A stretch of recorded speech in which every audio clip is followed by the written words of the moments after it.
ಕಳೆದ ಸಾರಿ ನಾವು ಹಬಕ್ಕೂಕನ ಆ ಪುಸ್ತಕದ ಅಭ್ಯಾಸ ಮಾಡಿದ್ದೇವೆ. Hero of the book was Habakkuk. Habakkuk ಒಬ್ಬ ಪ್ರವಾದಿಯಾಗಿದ್ದ ಮತ್ತು ಅವನ ವೈಶಿಷ್ಟ್ಯತೆಯನ್ನ ನಾವು ಕಳೆದ ಸಾರಿ ಕಂಡುಕೊಂಡಿದ್ದೀವಿ. ಯಾವ ರೀತಿಯಾಗಿ ಅವನು ಯಾವ ಜನರಿಗೆ ಪ್ರವಾದನೆ ಹೇಳಲಿಲ್ಲ, ಆದ್ರೆ ದೇವರು ಕೂಡ ಆತನು 2 ಪ್ರಶ್ನೆಗಳನ್ನ ಹಾಕಿ ದೇವರಿಂದ ಉತ್ತರವನ್ನ ಪಡ್ಕೊಂಡಂತ ಒಬ್ಬ ವಿಶೇಷ ವ್ಯಕ್ತಿ ಹಬಕ್ಕೂಕ ಅಂತ ಹೇಳಿ ಅವನ ಬಗ್ಗೆ ನಾವು ತಿಳ್ಕೊಂಡಿದ್ದೇವೆ. ಹಬಕ್ಕೂಕನ ಅನುಭವ ಬಹಳ ಅದ್ಭುತ. ಅದನ್ನು ನಾವೆಲ್ಲರೂ ನಮ್ಮ ಜೀವನದಲ್ಲಿ ಅನುಭವಿಸಬೇಕು. That is a main thing ಅಂತ ಹೇಳಿ ನಾವು ಕಲ್ತ್ಕೊಂಡಿದ್ದೇವೆ. ಯೆಹೋವನೇ ನನ್ನ ಬಲ, ನೇರವಾಗಿ ಹೇಳ್ತಾನೆ. ಯೆಹೋವನೇ ನನ್ನ ಬಲ, ಬೇರೆ ಯಾರು ಅಲ್ಲ. ನನ್ನ ಬಲ ಅಲ್ಲ, ಬೇರೆಯವ್ರ ಬಲ ಅಲ್ಲ, ಆದ್ರೆ ಯೆಹೋವನೇ ನನ್ನ ಬಲ. ಆತನಲ್ಲಿಯೇ ಉಲ್ಲಾಸಿಸುವೆನು. ನಾವು ಹೊಸ ಒಡಂಬಡಿಕೆಯಲ್ಲಿ ನೋಡಿದ್ದೇವೆ ಅದನ್ನ. ಫಿಲಿಪ್ಪಿ 4:4 ಯಾವಾಗಲೂ ಕರ್ತನಲ್ಲಿ ಸಂತೋಷಿಸಿರಿ, ಯಾವಾಗಲೂ ಕರ್ತನಲ್ಲಿ ಸಂತೋಷಿಸಿರಿ ಎಂದು ತಿರುಗಿ ಹೇಳ್ತೇನೆ ಎಂಬುದಾಗಿ ಪೌಲನು ಸಹ ಅದನ್ನ ನಮಗೆ ತಿಳಿಸಿದ್ದಾನೆ. ಈ ರೀತಿಯಾಗಿ ನಮ್ಮ ಉಲ್ಲಾಸ, ನಮ್ಮ ಸಂತೋಷ ಅದು ಯಾವಾಗಲೂ ಕರ್ತನಾದ ಯೇಸು ಕ್ರಿಸ್ತರಲ್ಲಿ ಇರಬೇಕು. ಆನಂದಿಸುವೆನು, ಆತನಲ್ಲಿಯೇ ಆನಂದಿಸುವೆನು ಅಂತ ಹೇಳ್ತಾರೆ. ಸಂತೋಷಿಸ್ತೇನೆ, ಆನಂದಿಸ್ತೇನೆ, ಉಲ್ಲಾಸಿಸ್ತೇನೆ, ಎಲ್ಲವೂ ಆತನಲ್ಲಿ ನನಗೆ ಉಂಟು ಎಂಬಂಥ ಒಂದು ವಿಚಾರವನ್ನ ನಮಗೆ ಇಲ್ಲಿ ತಿಳಿದು ಬರ್ತದೆ. ಆಮೇಲೆ ಆತನೇ ನನ್ನನ್ನು ಉನ್ನತ ಪ್ರದೇಶಗಳಿಗೆ ನಡೆಸುವನು. ನನ್ನ ಕಾಲುಗಳಿಗೆ ಹಿಂಗಾಲುಗಳಿಗೆ ಬಲ ಕೊಟ್ಟು ಉನ್ನತ ಪ್ರದೇಶಗಳಿಗೆ ನಾನು ನಡೆಸ್ತಾನೆ. ನಮ್ಮನ್ನ ಮೇಲೆ ತರುವಂತವನು, ನಮ್ಮನ್ನ ಅಭಿವೃದ್ಧಿ ಪಡಿಸುವಂತವನು, ನಮಗೆ ಸಮೃದ್ಧಿ ಕೊಡುವಂತವನು ಯಾರಂತಂದ್ರೆ ಕರ್ತನಾದಂತ ಯೇಸು ಕ್ರಿಸ್ತರೇ ಆಗಿದ್ದಾರೆ. ಅವ್ರನ್ನ ಬಿಟ್ರೆ ಲೋಕದಲ್ಲಿ ನಮಗೆ ಏನೂ ಇಲ್ಲ. We don't have anything other than Lord Jesus Christ. ಆತನೇ ನಮ್ಮ ಸಕಲವು, ನಮ್ಮ ಸರ್ವಸ್ವವೂ ಆಗಿದ್ದಾನೆ. ಆತನಿಲ್ದಿದ್ರೆ ನಮ್ಗೆ ಏನೂ ಇಲ್ಲ. ವಿ ಆರ್ ನಥಿಂಗ್ ಎಂಬುದನ್ನ ನಾವು ತಿಳ್ಕೊಂಡಿರೋಣ. ಅದಕ್ಕೆ ಹಬಕ್ಕೂಕನು ತನ್ನ ಸಾಕ್ಷಿಯನ್ನ ನಮಗೆ ತಿಳಿಸಿದ್ದಾನೆ. ಆತನೇ ನನ್ನನ್ನ ಅಭಿವೃದ್ಧಿ ಪಡಿಸುವವನು, ನನ್ನನ್ನ ಉನ್ನತ ಸ್ಥಾನಕ್ಕೆ ತೆಗೆದುಕೊಂಡು ಹೋಗುವಂತವನು. ಎಂಥ ಅನುಭವ ಹಬಕ್ಕೂಕನದಾಗಿತ್ತು ಮತ್ತು ಅದು ನಮ್ಮೊಬ್ಬೊಬ್ಬರ ಅನುಭವ ಆಗಿರ್ಬೇಕು. ಯೇಸು ಸ್ವಾಮಿ ಅವರು ಎಲ್ಲರಿಗೂ ನಮಗೆ ಆಶೀರ್ವಾದ ಕೊಡ್ಲಿಕ್ಕೆ ರೆಡಿ ಇದ್ದಾರೆ. ಆದ್ರೆ ಅದನ್ನ ಪಡ್ಕೊಳ್ಬೇಕಾದದ್ದು ನಮ್ ಕೆಲಸ. ಅದನ್ನ ನಾವು ತಂದು ಅವ್ರ ಒತ್ತಾಯದಿಂದ ನಮ್ಗೆ ಕೊಡುದಿಲ್ಲ, ಆದ್ರೆ ನಾವು ಅದನ್ನ ಕೈ ಚಾಚಿ ಆತನ ಹಸ್ತಗಳಿಂದ ಸ್ವೀಕರಿಸ್ಕೊಳ್ಬೇಕು. ಅದು ನಮ್ಮ ಒಂದು ಪಾಲಿನ ಕರ್ತವ್ಯ. ಆತನಿಗೆ ವಿಧೇಯರಾಗಿ, ಆತನನ್ನ ಮೆಚ್ಚಿಸಿ, ಆತನ ಮೂಲಕವಾಗಿ ನಮಗೆ ಸಿಗುವಂತ ಎಲ್ಲಾ ಆಶೀರ್ವಾದಗಳನ್ನ ನಾವು ಪಡ್ಕೊಳ್ಬೇಕು ಎಂಬುದು ದೇವರ ಚಿತ್ತ ಮತ್ತು ಕರ್ತನಾದ ಯೇಸು ಕ್ರಿಸ್ತರು ಅದಕ್ಕೆ ಯಾವಾಗಲೂ ಮುಂದೆ ಆಗಿ ಇರ್ತಾರೆ. ಈ ರೀತಿಯಾಗಿ ನಮ್ಮ ಜೀವನ ಆಗಿರ್ಲಿ. ಹಬಕ್ಕೂಕನ ಹಾಗೆ ನಾವು ಯಾವಾಗಲೂ ಈ ಒಂದು ಕೆಲವು ವಿಷಯಗಳನ್ನ ನಾನು ಹೇಳಿದ್ದೇನೆ, ಅವುಗಳನ್ನ ನಾವು ಅನುಭವಿಸ್ತಾ ಹೋಗೋಣ. ಲೋಕದ ವಿಷಯಗಳಲ್ಲಿ ನಮಗೆ ಸಿಗುವುದಿಲ್ಲ. You will not get anything in this world. ಅದು ಸಿಕ್ಕರೂ ಅದು ಟೆಂಪ್ರರಿ, ಸ್ವಲ್ಪ ಕಾಲ ಇರ್ತದೆ, ಹೋಗ್ಬಿಡ್ತದೆ. ಆದ್ರೆ ಯೇಸು ಸ್ವಾಮಿಯಲ್ಲಿ ನಮಗೆ ಸಿಗುವಂಥದ್ದು ನಿತ್ಯವಾಗಿರ್ತದೆ. It continues in eternity also. ನಾವು ನಿತ್ಯತ್ವಕ್ಕೆ ಹೋಗುವಾಗ ಆಗಲೂ ಸಹ ಆತನನ್ನು ನಾವು ಆರಾಧಿಸ್ತೇವೆ, ಕೊಂಡಾಡ್ತೇವೆ, ಆತನ ಘನಪಡಿಸ್ತೇವೆ, ಆತನ ಗೌರವಿಸ್ತೇವೆ. ಅದು ಹೇಗೆ ಅಂತ ಹೇಳಿ ನೀವು ಕೇಳಿದ್ರೆ ಅಲ್ಲಿ ಹೋದ್ಮೇಲೆ ನಿಮ್ಗೆ ಗೊತ್ತಾಗ್ತದೆ. ಯಾಕಂದ್ರೆ ಅಲ್ಲಿ ವಿಷಯಗಳು ಅಷ್ಟು ಅದ್ಭುತವಾಗಿರ್ತವೆ, ನಾವು ಅದನ್ನು ಊಹಿಸ್ಲಿಕ್ಕೆ ಆಗುದಿಲ್ಲ. ನಾನು ಅದೇ ವಿಚಾರ ಮಾಡ್ತಿರ್ತೇನೆ, ನಾವು ಎಷ್ಟು ಸಮಯ ಅಲ್ಲಿ ದೇವರಿಗೆ ಘನಪಡಿಸ್ಬೋದು, ಎಷ್ಟು ಸಲ ಎಷ್ಟು ಸಮಯ ನಾವು ದೇವರಿಗೆ ಸ್ತೋತ್ರ ಹೇಳಬಹುದು ಎಂಬಂತ ವಿಚಾರ ನನಗೆ ಬರುವಾಗ, ನನಗೆ ಅದು ಬರುವಂತಹ ಒಂದು ಉತ್ತರ ಏನಂತಂದ್ರೆ ಅಲ್ಲಿ ಹೋದ್ಮೇಲೆ ಗೊತ್ತಾಗ್ತದ. ಯಾಕಂದ್ರೆ ದೇವರು ಅಷ್ಟು ಅದ್ಭುತನಾಗಿದ್ದಾನೆ. ಆತನನ್ನ ಹಾಗೆ ನಾವು ಕೊಂಡಾಡ್ತಾ ಇದ್ರು ನಮ್ಗೆ ಟೈಮ್ ಹೋದದ್ ಗೊತ್ತಾಗುದಿಲ್ಲ. ವಿಲ್ ನಾಟ್ ಫೀಲ್ ಹೋದ್ಪ ಇಷ್ಟು ಸಮಯ ಆಯ್ತು ಅನ್ನುವಂಥ ಒಂದು ವಿಚಾರ ನಮಗೆ ಬರುದಿಲ್ಲ ಅಲ್ಲಿ. ಅದು ಹಾಗೆ ದೇವರು ಮಾಡಿದಂತಹ ಒಂದು ಅದ್ಭುತ ವಿಷಯ ಮತ್ತು ವಿಚಾರ. ಅದರ ಒಂದು ನಿರೀಕ್ಷೆಯಲ್ಲಿ ನಾವು ಯಾವಾಗಲೂ ಇರಬೇಕಾದದ್ದು ಅವಶ್ಯ.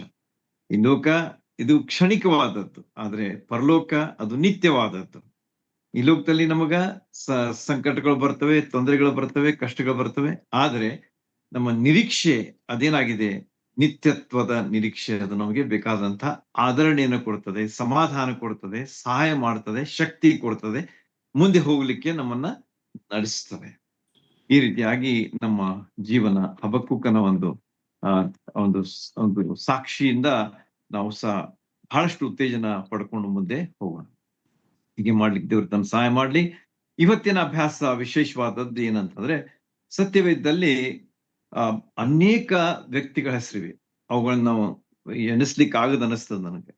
ನಾನು ಅದೇ ವಿಚಾರ ಮಾಡ್ತಾ ಇದ್ದೆ, ಅಸಂಖ್ಯ ಅನ್ಬೇಕು ಅಥವಾ ಅನ್ಬಾರ್ದು. ಎಣಿಸ್ಲಿಕ್ಕೆ ಆಗುದಿಲ್ಲ ನಮ್ಗೆ, ಅಷ್ಟಿವೆ. ನೀವು ನೋಟ್ ಮಾಡ್ಕೊಂತ ಹೋದ್ರೆ ಅದು ಸಾಲುದಿಲ್ಲ ಸಮಯ ಅಂತ ಅನಿಸ್ತದ ನಮ್ಗೆ.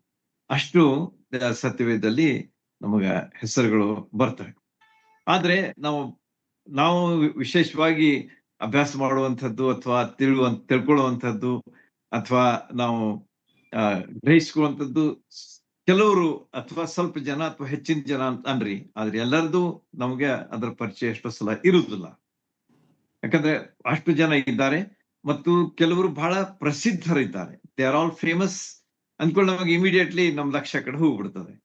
ಆದ್ರೆ ಸತ್ಯವೇದದಲ್ಲಿ ಕೆಲವರು ಫೇಮಸ್ ಇಲ್ದಿದ್ರು ಕೂಡ ಅವರ ಕಾರ್ಯ, ಅವರ ಕೃತ್ಯಗಳು ಅಷ್ಟು ಅದ್ಭುತವಾಗಿವೆ ಎಂಬುದನ್ನ ಇವತ್ತಿನ ಒಂದು ವ್ಯಕ್ತಿಯ ಒಂದು ಅಭ್ಯಾಸ, ಇಟ್ಸ್ ಎ ಕ್ಯಾರೆಕ್ಟರ್ ಸ್ಟಡಿ ಅಂತ ಹೇಳ್ಬೋದು.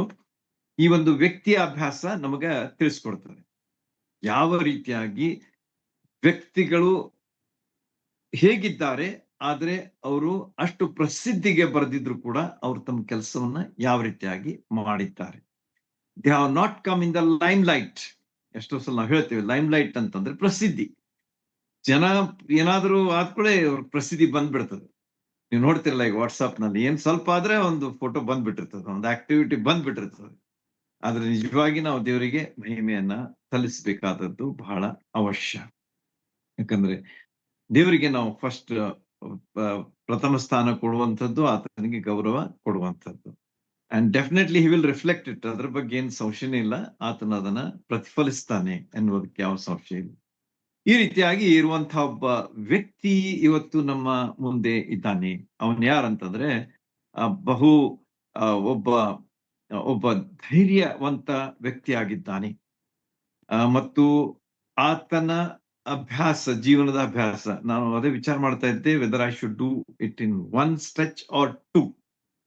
ಆದ್ರೆ ನನಗನಿಸ್ತು 2 ಭಾಗಗಳಿಂದ ಮಾಡಿದ್ರೆ ಹೆಚ್ಚಿನ ಒಂದು ವಿವರವಾಗಿ ಅವನ ಜೀವನದಿಂದ ನಾವು ಕಲಿಯತಕ್ಕಂಥ ವಿಷಯಗಳು ಬಹಳ ಇವೆ.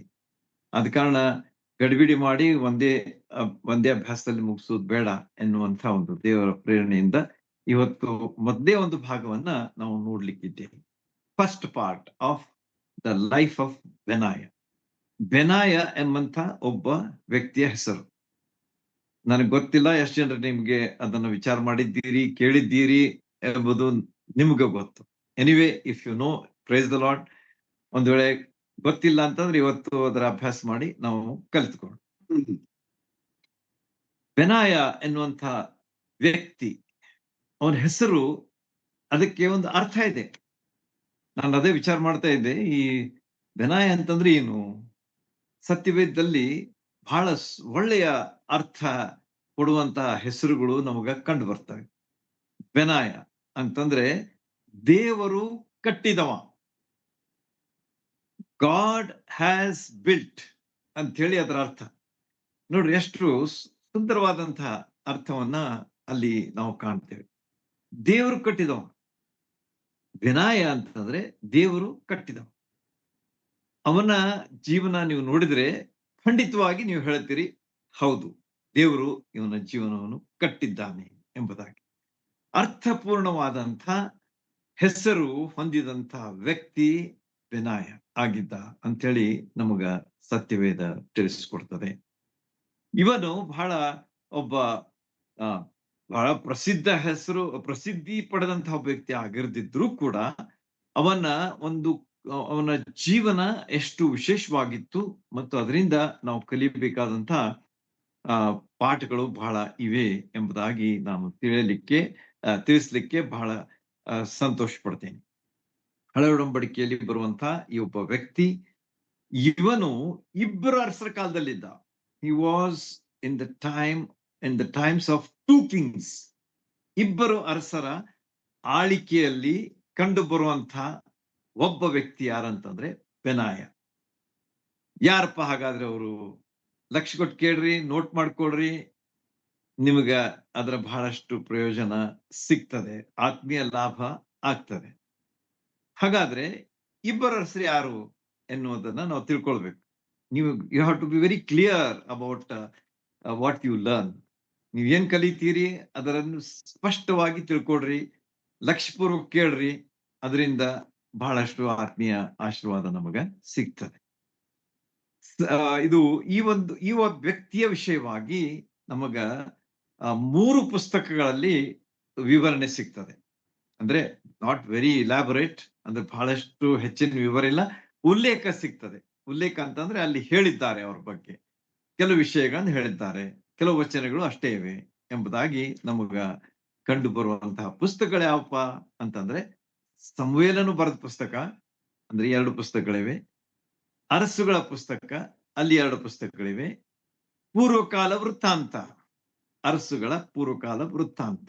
ಈ 3 ಪುಸ್ತಕಗಳಂದ್ರೆ ಟೋಟಲ್ 6 ಪುಸ್ತಕಗಳಲ್ಲಿ ನಾವು ಬೆನಾಯನ ಉಲ್ಲೇಖವನ್ನ ಕಾಣ್ತೇವೆ. ನಾಟ್ ಆಲ್ 6, ಬಟ್ ಅದರಲ್ಲಿರ್ತಕ್ಕಂಥ, ಅಂದ್ರೆ ಈ 3 ವಿಶೇಷವಾದ ಅರಸುಗಳ ಸಮುವೇಲನ ಪುಸ್ತಕ, ಅರಸುಗಳ ಪುಸ್ತಕ, ಪೂರ್ವಕಾಲ ಪುಸ್ತಕ, ಈ 3 ಪುಸ್ತಕಗಳಲ್ಲಿ ನಾವು ಅವನ ವಿಷಯವಾಗಿ ಓದ್ತೇವೆ. ಅದು ವಿವರಣೆ ಬಹಳ ಇಲಾಬೊರೇಟ್ ಅಥವಾ ಬಹಳ ವಿವರ ಆಗಿಲ್ದಿದ್ರು ಕೂಡ ಬಹಳ ಸುಂದರವಾಗಿ ನಮಗೆ ಎಷ್ಟು ಬೇಕು ಅಲ್ಲಿ ನಮಗ ದೇವರು ತಿಳಿಸಿ ಕೊಟ್ಟಿದ್ದಾನೆ. ಆದ ಕಾರಣ ನೀವು ಸ್ವಲ್ಪ ತಿಳ್ಕೊಳ್ರಿ ಇದನ್ನು. ಆಮೇಲೆ ಯಾವ ಅರಸರ ಕಾಲದಲ್ಲಿ ಇವನಿದ್ದ ಎನ್ನುವಂತಹ ನೆಕ್ಸ್ಟ್ ಪ್ರಶ್ನೆಗೆ ಉತ್ತರ ಏನಂತಂದ್ರೆ, ದಾವೀದನು ಮತ್ತು ಸಲ್ಮೋನನು, ಈ ಇಬ್ಬರು ಅರಸುಗಳ ಸಮಯದಲ್ಲಿ ಇದ್ದಂತಹ ಒಬ್ಬ ವ್ಯಕ್ತಿ ಯಾರಂತಂದ್ರೆ ಬೆನಾಯ್.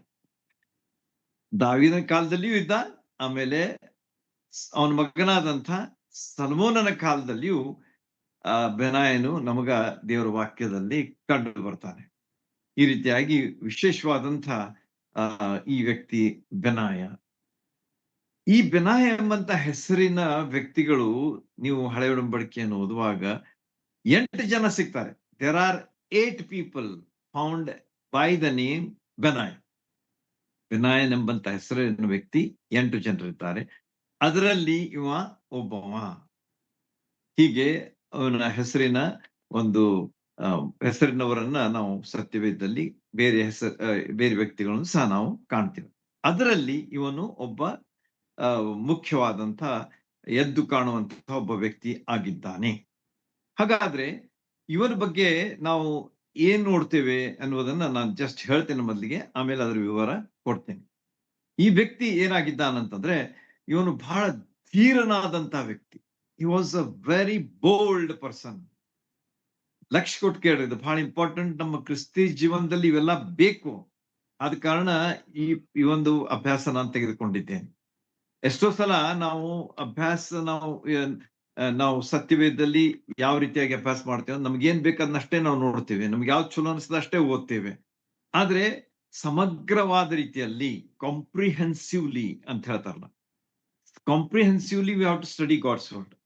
ದೇವ್ರ ವಾಕ್ಯ ಅದನ್ನ ಸಮಗ್ರವಾದ ರೀತಿಯಲ್ಲಿ ನಾವು ಓದುವಾಗ ಏನು ಗೊತ್ತಾಗ್ತದೆ, ಅದರಲ್ಲಿರ್ತಕ್ಕಂಥ ಮಹತ್ವ, ಅದರಲ್ಲಿರ್ತಕ್ಕಂಥ ವ್ಯಕ್ತಿಗಳು, ಅವರ ಜೀವನ ಹೇಗಿತ್ತು, ಅವ್ರು ಹೇಗೆ ದೇವರು ಅವ್ರನ್ನ ಉಪಯೋಗಿಸ್ಕೊಂಡ, ಅವ್ರ ಮೂಲಕವಾಗಿ ದೇವರಿಗೆ ಯಾವ ರೀತಿಯಾಗಿ ಮಹಿಮೆ ಆಯ್ತು, ಈ ಎಲ್ಲಾ ವಿಷಯಗಳನ್ನ ನಾವು ತಿಳ್ಕೊಳ್ಬೇಕಾದದ್ದು.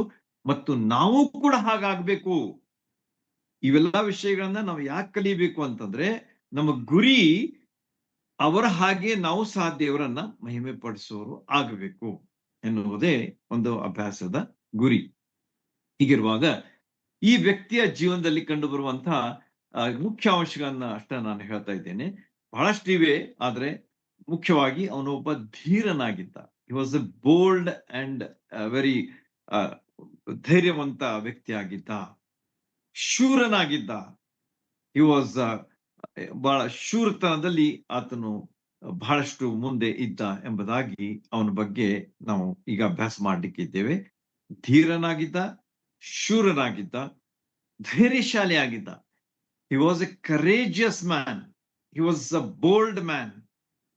ಅಂಜಿ ಮನೆಯಲ್ಲಿ ಕುಳಿತುಕೊಳ್ತಿರ್ಲಿಲ್ಲ, ಅಂಜಿ ಬೇರೆ ಕಡೆಗೆ ಓಡ್ ಹೋಗ್ತಿರ್ಲಿಲ್ಲ. ಆದ್ರೆ ಬಂದಂತ ಸ್ಥಿತಿಗತಿಯನ್ನ, ಸನ್ನಿವೇಶವನ್ನ ಧೈರ್ಯದಿಂದ ಎದುರಿಸುವಂತ ಒಬ್ಬ ವ್ಯಕ್ತಿ ಆಗಿದ್ದ. ನೋಡ್ರಿ, ಎಷ್ಟು ವಿಶೇಷವಾದಂತ ಗುಣ ಲಕ್ಷಣಗಳನ್ನ ಇವತ್ತು ನಾವು ಅಭ್ಯಾಸ ಮಾಡ್ಲಿಕ್ಕಿರ್ತಕ್ಕಂತ ವ್ಯಕ್ತಿಯಲ್ಲಿ ಕಾಣ್ಲಿಕ್ಕಿದ್ದೇವೆ. ನೋಡ್ರಿ, ನಾನು ಹೇಳುವಾಗ ಆಮೇಲೆ ನೀವು ಇದನ್ನ ಅನುಭವಿಸ್ತೀರಿ. ಹೌದಪ್ಪ, ಕರೆಕ್ಟ್ ಸರ್ ಹೇಳಿದ್ದು ಕರೆಕ್ಟ್ ಅಂತ ಹೇಳಿ ನೆನ್ಪಿಟ್ಕೊಡ್ರಿ. ಧೀರ, ಶೂರ, ಧೈರ್ಯಶಾಲಿ ಆದಂತ ಒಬ್ಬ ವ್ಯಕ್ತಿ. ಓಕೆ, ಅದಾದ್ಮೇಲೆ ನಾವು ಮತ್ತೇನ್ ನೋಡ್ತೇವೆ ಅವನ ಬಗ್ಗೆ? ಕ್ರಿಯಾಶೀಲನಾದಂತಹ ವ್ಯಕ್ತಿ ಆಗಿದ್ದ. He was an active person. ಅವನ ಜೀವನದಲ್ಲಿ ಅವನು ಏನಾಗಿದ್ದ ಅಂತಂದ್ರೆ ಕ್ರಿಯೆಯಲ್ಲಿ ಆತನು ಮುಂದೆ ಇದ್ದಂತಹ ಒಬ್ಬ ವ್ಯಕ್ತಿ ಆಗಿದ್ದ. ಸುಮ್ಮನೆ ಕುಳಿತುಕೊಳ್ತಿರ್ಲಿಲ್ಲ. He never use to be idle. He was always active ಎಂಬುದಾಗಿ ಅವನ ಬಗ್ಗೆ ನಾವು ಮುಂದೆ ನೋಡ್ಲಿಕ್ಕಿದ್ದೇವೆ ಇನ್ನು ಸ್ವಲ್ಪ ಸಮಯದಲ್ಲಿ. ಹೀಗೆ ಈ ಕೆಲವು ಅಂಶಗಳನ್ನ ನೆನಪಿಟ್ಕೋರಿ: ಧೀರ, ಶೂರ, ಧೈರ್ಯಶಾಲಿ, ಕ್ರಿಯಾಶೀಲ. ಈ 4 ವಿಷಯಗಳನ್ನ ನಾವು ಯಾವ ರೀತಿಯಾಗಿ ಬೆನಾಯನ ಜೀವನದಲ್ಲಿ ಕಾಣ್ಲಿಕ್ಕಿದ್ದೇವೆ ಎಂಬುದನ್ನ ನಾವು ಸ್ವಲ್ಪ ಹೊತ್ತಿನಲ್ಲಿ ಕಂಡುಕೋಣ. ಓಕೆ, ಇವು ಲೌಕಿಕವಾದ ರೀತಿಯಲ್ಲಿ ಇರ್ತಕ್ಕಂಥ ಗುಣಲಕ್ಷಣಗಳು. ಅಂದ್ರೆ ಈ ಲೋಕದಲ್ಲಿ ನಾವಿರುವಾಗ ಇರಬೇಕಾದಂತ ಗುಣಲಕ್ಷಣಗಳು ಯಾವುದು? ಧೀರ, ಶೂರ, ಧೈರ್ಯಶಾಲಿ ಮತ್ತು ಕ್ರಿಯಾಶೀಲ ಡ್ಯಾಶ್ ಡ್ಯಾಶ್ ಡ್ಯಾಶ್ ಇನ್ನು ಅನೇಕ ಇವೆ. ಎಲ್ಲಕ್ಕಿಂತ ಹೆಚ್ಚಾಗಿ ಅವನಲ್ಲಿ ನಾವು ಕಾಣುವಂತ ಆತ್ಮೀಯ ಗುಣ ಏನಾಗಿತ್ತಂತಂದ್ರೆ ದೇವರನ್ನ ನಂಬಿದಂತಹ ಒಬ್ಬ ವ್ಯಕ್ತಿ ಆಗಿದ್ದ. ಬಹಳ ಇಂಪಾರ್ಟೆಂಟ್. ಈ ಲೋಕದಲ್ಲಿ ನಾವು ಏನೇ ಇರಬಹುದು, ಆದರೆ ಈ ವಿಷಯಗಳು ನಮಗ ಮುಖ್ಯ.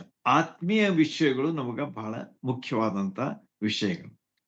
ಅವು ಯಾವಂತಂದ್ರೆ ದೇವರನ್ನ ನಂಬಿದಂತಹ ಒಬ್ಬ ವ್ಯಕ್ತಿ ಆಗಿದ್ದ. He was believing in god. ದೇವರ ಶಕ್ತಿಯ ಮೇಲೆ ಆತುಕೊಂಡಂತ ಒಬ್ಬ ವ್ಯಕ್ತಿ ಆಗಿದ್ದ.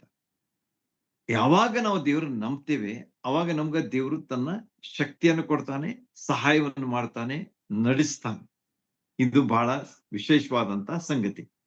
ಹೀಗೆ ದೇವರನ್ನ ನಂಬಿದ ಕಾರಣ ಇವನೇನಾಗಿದ್ದ ಅಂತಂದ್ರೆ ಈ ಮೇಲಿನ ಈ ಲೋಕದ ರೀತಿಯಲ್ಲಿರ್ತಕ್ಕಂತಹ ಈ 4 ಅಥವಾ ಇನ್ನು ಅನೇಕ ವಿಷಯಗಳ ಬಗ್ಗೆ ಅವನು ಹೊಂದಿಕೊಂಡಿದ್ದ ಎಂಬುದು ನಿಮಗೆ ತಿಳಿದು ಬರುವಂತಹ ಒಂದು ಸಂಗತಿ.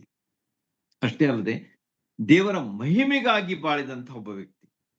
ದೇವರನ್ನ ನಂಬಿದಂತವ, ದೇವರ ಮಹಿಮೆಗಾಗಿ ಬಾಳಿದಂತ ಒಬ್ಬ ವ್ಯಕ್ತಿ ಯಾರಾಗಿದ್ದ ಅಂತಂದ್ರೆ ಬೆನಾಯ. ನೋಡ್ರಿ, ಎಷ್ಟು ಸುಂದರವಾದಂತ ಬಹಳ ಬಹಳ ಮನಸ್ಸಿಗೆ ಒಂದು ಸಮಾಧಾನ ತರುವಂತಹ ಒಂದು ಕ್ಯಾರೆಕ್ಟರ್ ಬೆನಾಯನಲ್ಲಿ ನಾವು ಕಾಣ್ತೇವೆ.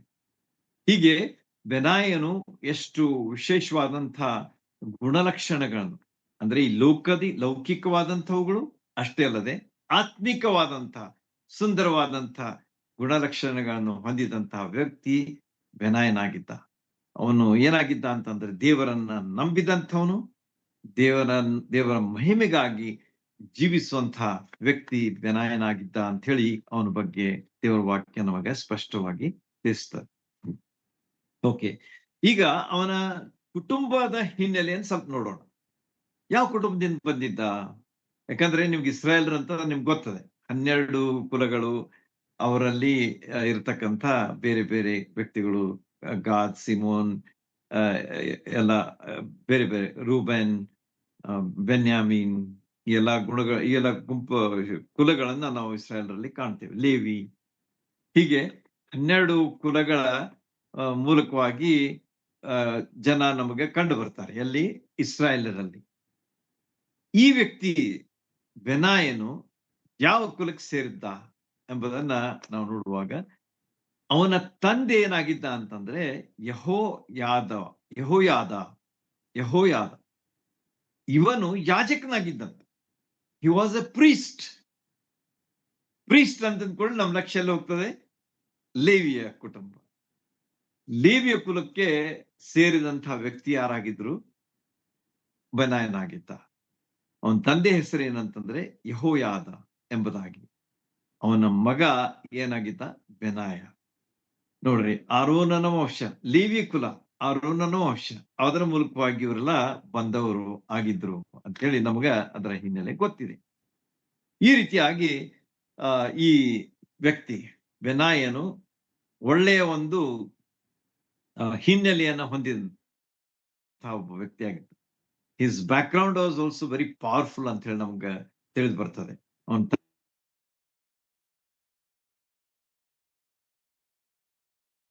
ತಂದೆ ಯೆಹೋಯಾದ ಅವನ್ ಏನಾಗಿದ್ದ ಅಂತಂದ್ರೆ ಈ ಎಲ್ಲಾ ಕೆಲಸ ಕಾರ್ಯಗಳನ್ನ ನಾವು ನೋಡ್ತಾ ಇರ್ಬೋದು, ಆದ್ರೆ ಅವನ ಕೆಲಸ ಬೇರೆನೇ ಆಗಿತ್ತು. ಅವನು ಯಾಜಕ ಕೆಲಸ ಮಾಡ್ಲಿಕ್ಕೆ ಅಲ್ಲಿ ಮುಂದೆ ನಾವು ಅವನ ಬಗ್ಗೆ ಯಾಜಕ ಕೆಲಸದ ಬಗ್ಗೆ ಅವನ ಬಗ್ಗೆ ಹೆಚ್ಚು ಓದುವುದಿಲ್ಲ, ಆದ್ರೆ ಅವನು ಬೇರೆ ಒಂದು ರೀತಿಯಲ್ಲಿ ದೇವರವನನ್ನು ಉಪಯೋಗಿಸ್ಕೊಳ್ತಾನೆ. He comes from the tribe of Levi, no doubt, but God used him on a different scale.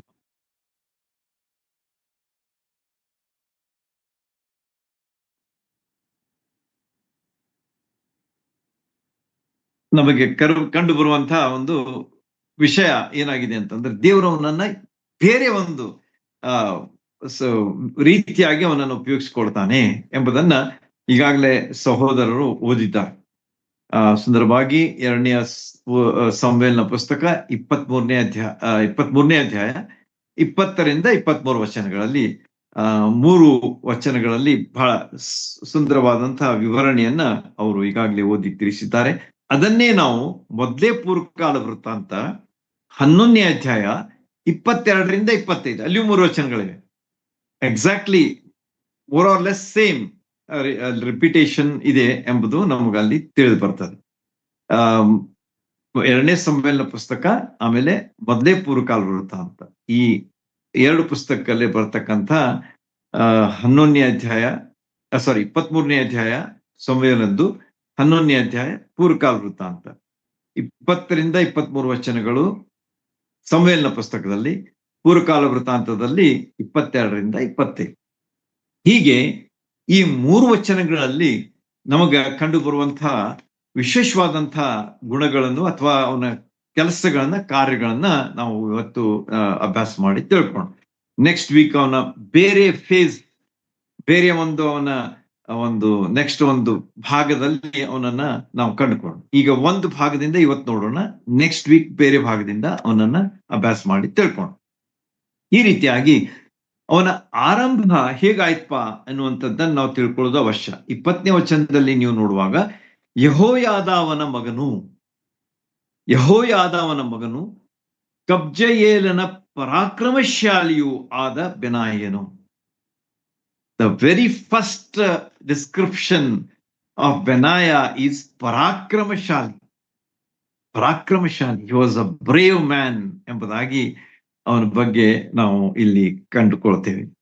ಈ ರೀತಿಯಾಗಿ ಅವನ ಉಲ್ಲೇಖ ನೋಡ್ರಿ ಎಷ್ಟು ಸುಂದರವಾಗಿ ಅವನ ಬಗ್ಗೆ ಹೇಳಲಾಗೈತಿ ದೇವರ ವಾಕ್ಯದಲ್ಲಿ. ಪರಾಕ್ರಮಶಾಲಿಯಾಗಿ ಇದ್ದ ಬೆನಾಯನು ಎಂಬುದಾಗಿ.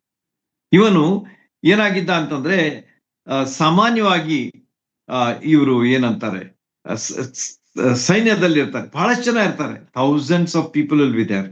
ಸಾವಿರಾರು ಜನ ಇರ್ತಾರೆ, 10,000 ಜನ ಇರ್ತಾರೆ, ಲಕ್ಷಗಟ್ಟಲೆ ಜನರು ಇದ್ದಾರೆ ಸತ್ಯವೇದದಲ್ಲಿ ನಾವು ನೋಡ್ತೇವೆ. ಹೀಗೆ ಸೈನ್ಯದಲ್ಲಿ ಇರುವಂತಹ ಎಲ್ಲಾ ಜನರು ಈ ರೀತಿಯಾಗಿ ಪರಾಕ್ರಮಶಾಲಿಗಳು ಇರ್ತಾರೆ ಅಂತ ಹೇಳಲಿಕ್ಕೆ ಆಗುದಿಲ್ಲ. ಇರ್ತಾರೆ, ಅವ್ರು ತಮ್ಮ ಡ್ಯೂಟಿ ಮಾಡ್ತಿರ್ತಾರೆ, ಎಷ್ಟು ಬೇಕಷ್ಟು ಮಾಡ್ತಿರ್ತಾರೆ. They will not take risk. ಅವ್ರು ಏನಾದ್ರೂ ಸ್ವಲ್ಪ ಅಪಾಯ ಬಂದ್ರೆ ಓಡಿ ಹೋಗ್ಬಿಡ್ತಾರೆ, ಅಂತವ್ರು ಇರ್ತಾರೆ. ಆದ್ರೆ ಈ ವ್ಯಕ್ತಿಯ ಬಗ್ಗೆ ನಾವು ನೋಡುವಾಗ ಪರಾಕ್ರಮಶಾಲಿ ಆಗಿದ್ದ ಎಂಬುದಾಗಿ ಅವನ ಬಗ್ಗೆ ಇಲ್ಲಿ ಹೇಳಲಾಗಿದೆ. ಈ ರೀತಿ ಅವನು ಒಬ್ಬ ಪರಾಕ್ರಮಶಾಲಿಯಾಗಿ ನಮಗೆ ಕಂಡು ಬರುವಾಗ ಅವನ ಅವನ ಅನುಭವಗಳನ್ನ ನಾವಿಲ್ಲಿ ಕಂಡುಕೊಳ್ತೇವೆ. 3 ಎಕ್ಸ್ಪೀರಿಯನ್ಸಸ್ ಆಫ್ ಬೆನಾಯ, 3 ಅದ್ಭುತವಾದಂತಹ ಅನುಭವಗಳು, ವಿಶೇಷವಾದಂತಹ ಅನುಭವಗಳು, ಬಹಳ ಧೈರ್ಯದಿಂದ ತುಂಬಿದಂತ ಅನುಭವಗಳು, ಅಸಾಧಾರಣವಾದಂತಹ ಅನುಭವಗಳನ್ನ ನಾವು ಬೆನಾಯನ ಜೀವನದಲ್ಲಿ ಕಾಣ್ತೇವೆ. ಲಕ್ಷ್ಯ ಕೊಟ್ಟು ಕೇಳೋಣ, ಅದರಿಂದ ನಾವು ಲಾಭ ಪಡ್ಕೊಳ್ಳೋಣ. ಮೊದಲೇದಾಗಿ ಏನಂತ ಹೇಳ್ತಾನೆ ಅಂತಂದ್ರೆ, ಒಂದು ಸಾರಿ ಮೋವಾಬ್ಯನಾದ ಅರಿಯೇಲನ ಇಬ್ಬರು ಮಕ್ಕಳನ್ನ ಕೊಂದನು. ಒಂದೇ ಮಾತಿನಲ್ಲಿ ಹೇಳ್ಬಿಟ್ಟಾರ ಅವ್ರು ಅವನ ವಿವರಣೆಯನ್ನ. ನಾವು ಸ್ವಲ್ಪ ಅದನ್ನು ವಿವರವಾಗಿ ನೋಡಿದ್ರೆ ಚೆನ್ನಾಗಿರ್ತದೆ. ಏನಾಯ್ತು ಅಂತಂದ್ರೆ ಇಸ್ರಾಯೇಲ್ ಕುಲದ ಅಂದ್ರೆ ಇಸ್ರಾಯೇಲ್ ಜನರಿಗೆ ಬಹಳಷ್ಟು ವೈರಿಗಳಿದ್ರು. ಲೈಕ್ ಮೊವಾಬ್ಯರಿದ್ರು, ಫಿಲಿಸ್ಟಿಯರಿದ್ರು, ಅಮೋರಿಯರಿದ್ರು, ಅಮಾಲಿಕರಿದ್ರು, ಹಿತ್ತಿಯರಿದ್ರು, ಪೆರಿಜಿಯರಿದ್ರು. ಈ ಎಲ್ಲಾ ವೈರಿಗಳನ್ನ ನಾವು ಸತ್ಯವೇದದಲ್ಲಿ ನೋಡುವಾಗ ಇಸ್ರಾಯೇಲ್ರ ವಿರುದ್ಧವಾಗಿ ಅವರು ಕಾರ್ಯ ಮಾಡ್ತಾ ಇದ್ರು ಅಥವಾ ವಿರುದ್ಧವಾಗಿ ಯುದ್ಧ ಮಾಡ್ತಾ ಇದ್ರು. ಅಂಥ ಒಂದು ವ್ಯಕ್ತಿ, ಅಂಥ ಒಂದು ಗುಂಪು ಯಾವ್ದಂತಂದ್ರೆ ಮೊವಾಬ್ಯರು. ಮೊವಾಬ್ಯರು ದಂಡೆತ್ತಿ ಬಂದ್ರು ಯುದ್ಧ ಮಾಡ್ಲಿಕ್ಕೆ ಇಸ್ರಾಯೇಲ್ರ ವಿರುದ್ಧವಾಗಿ ಎಂಬುದಾಗಿ ಅಲ್ಲಿ ಮೊದಲೇ ವಚನದಲ್ಲಿ ನಾವು ಕಾಣ್ತೀವಿ, 20ನೇ ವಚನದಲ್ಲಿ.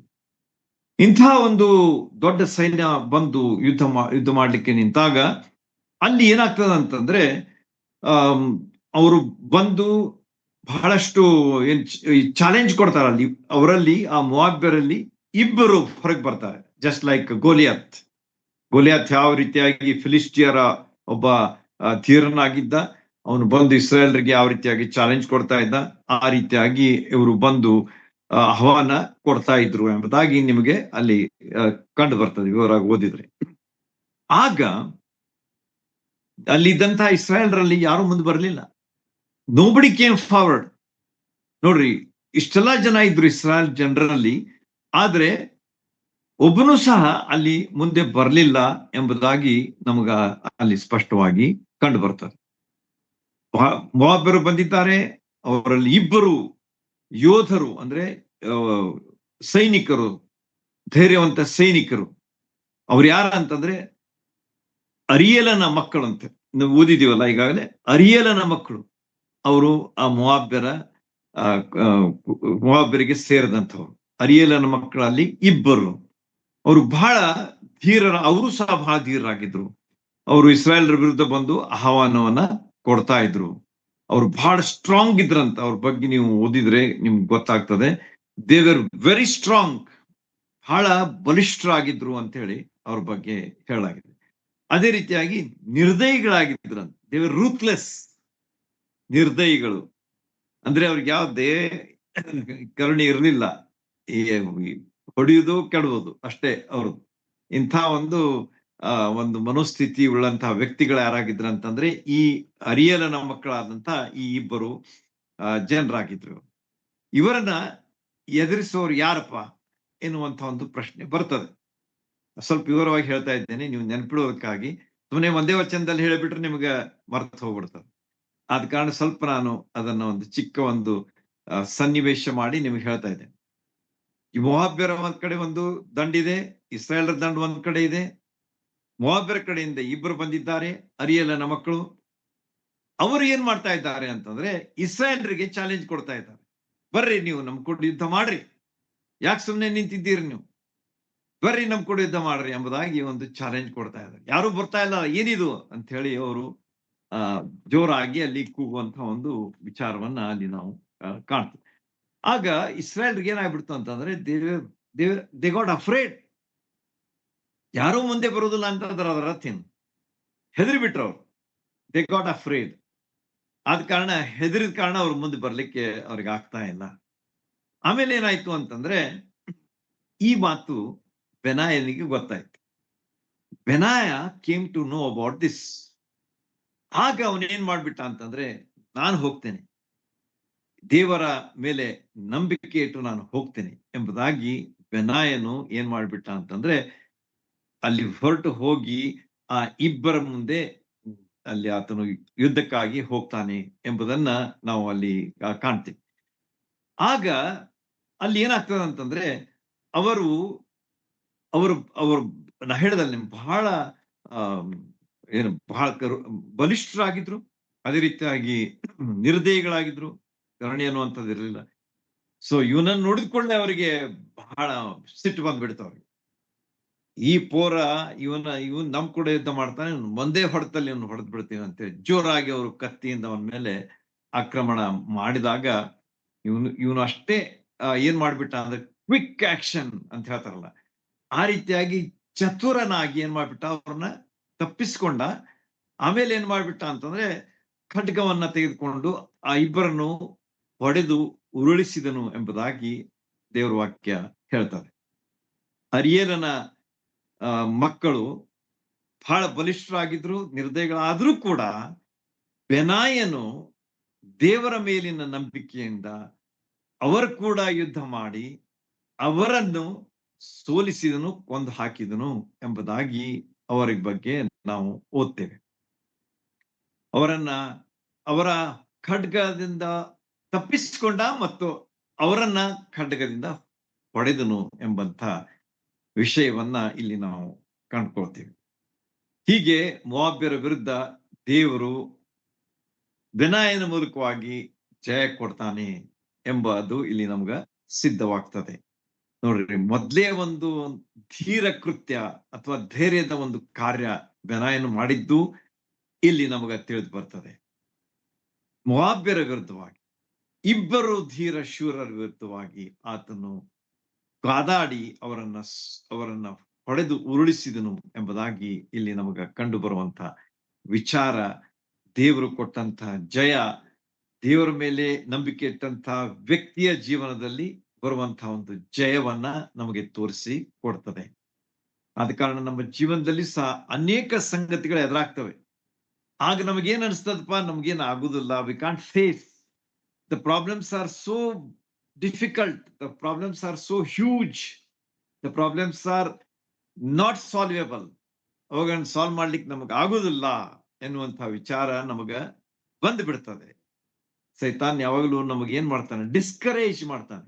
ಅವನ ಒಂದು ಮುಖ್ಯವಾದಂತಹ ಒಂದು ಆಯುಧ ನಮ್ಮ ವಿರುದ್ಧವಾಗಿ ಯೂಸ್ ಮಾಡುವಂತದ್ದು ಯಾವ್ದಂತಂದ್ರೆ ಡಿಸ್ಕರೇಜ್ಮೆಂಟ್. ಅದನ್ನ ಅವನು ತೆಗೆದುಕೊಂಡು ಬಂದು ನಮ್ಮನ್ನ ಸೋಲಿಸ್ಲಿಕ್ಕೆ ಆತನು ಯಾವಾಗಲೂ ಸಿದ್ಧನಾಗಿರ್ತಾನೆ. ಆದ್ರೆ ನೆನ್ಪಿಟ್ಕೊಳ್ರಿ, ಬೆನಾಯ ಹೆದರ್ಲಿಲ್ಲ. ದೇವರ ಮೇಲೆ ನಂಬಿಕೆ ಇಟ್ಟು ಹೋಗಿ ಯುದ್ಧ ಮಾಡಿ ಆ ಇಬ್ಬರನ್ನ ಆತನು ಕೊಂದು ಹಾಕಿದನು ಎಂಬುದಾಗಿ ನೆನಪಿಟ್ಕೊಂಡಾಗ ನಮಗೆ ಬಹಳಷ್ಟು ಸ್ಫೂರ್ತಿ ಸಿಗ್ತದೆ, ಒಂದು ದೇವರ ವಾಕ್ಯದ ಒಂದು ಆದರಣೆ ಸಿಗ್ತದೆ, ಧೈರ್ಯ ಸಿಗ್ತದೆ. We are able to face the challenges also. ಈ ರೀತಿಯಾಗಿ 20ನೇ ವಚನದಲ್ಲಿ ಬರುವಂತಹ ಒಂದು ಅಂಶವನ್ನ ನಾವು ನೆನಪಿಟ್ಕೊಂಡು ಅದರ ಪ್ರಕಾರ ನಾವು ಮುಂದೆ ಹೋಗೋಣ. ನಮ್ಮ ಕ್ರಿಸ್ತಿಯ ಜೀವನದಲ್ಲಿ ಈ ಲೋಕದಲ್ಲಿ ಜೀವಿಸ್ತಿರುವಾಗ ಹಿಂಜರಿಯೋದು ಬೇಡ, ಸಂಶಯ ಪಡೋದು ಬೇಡ.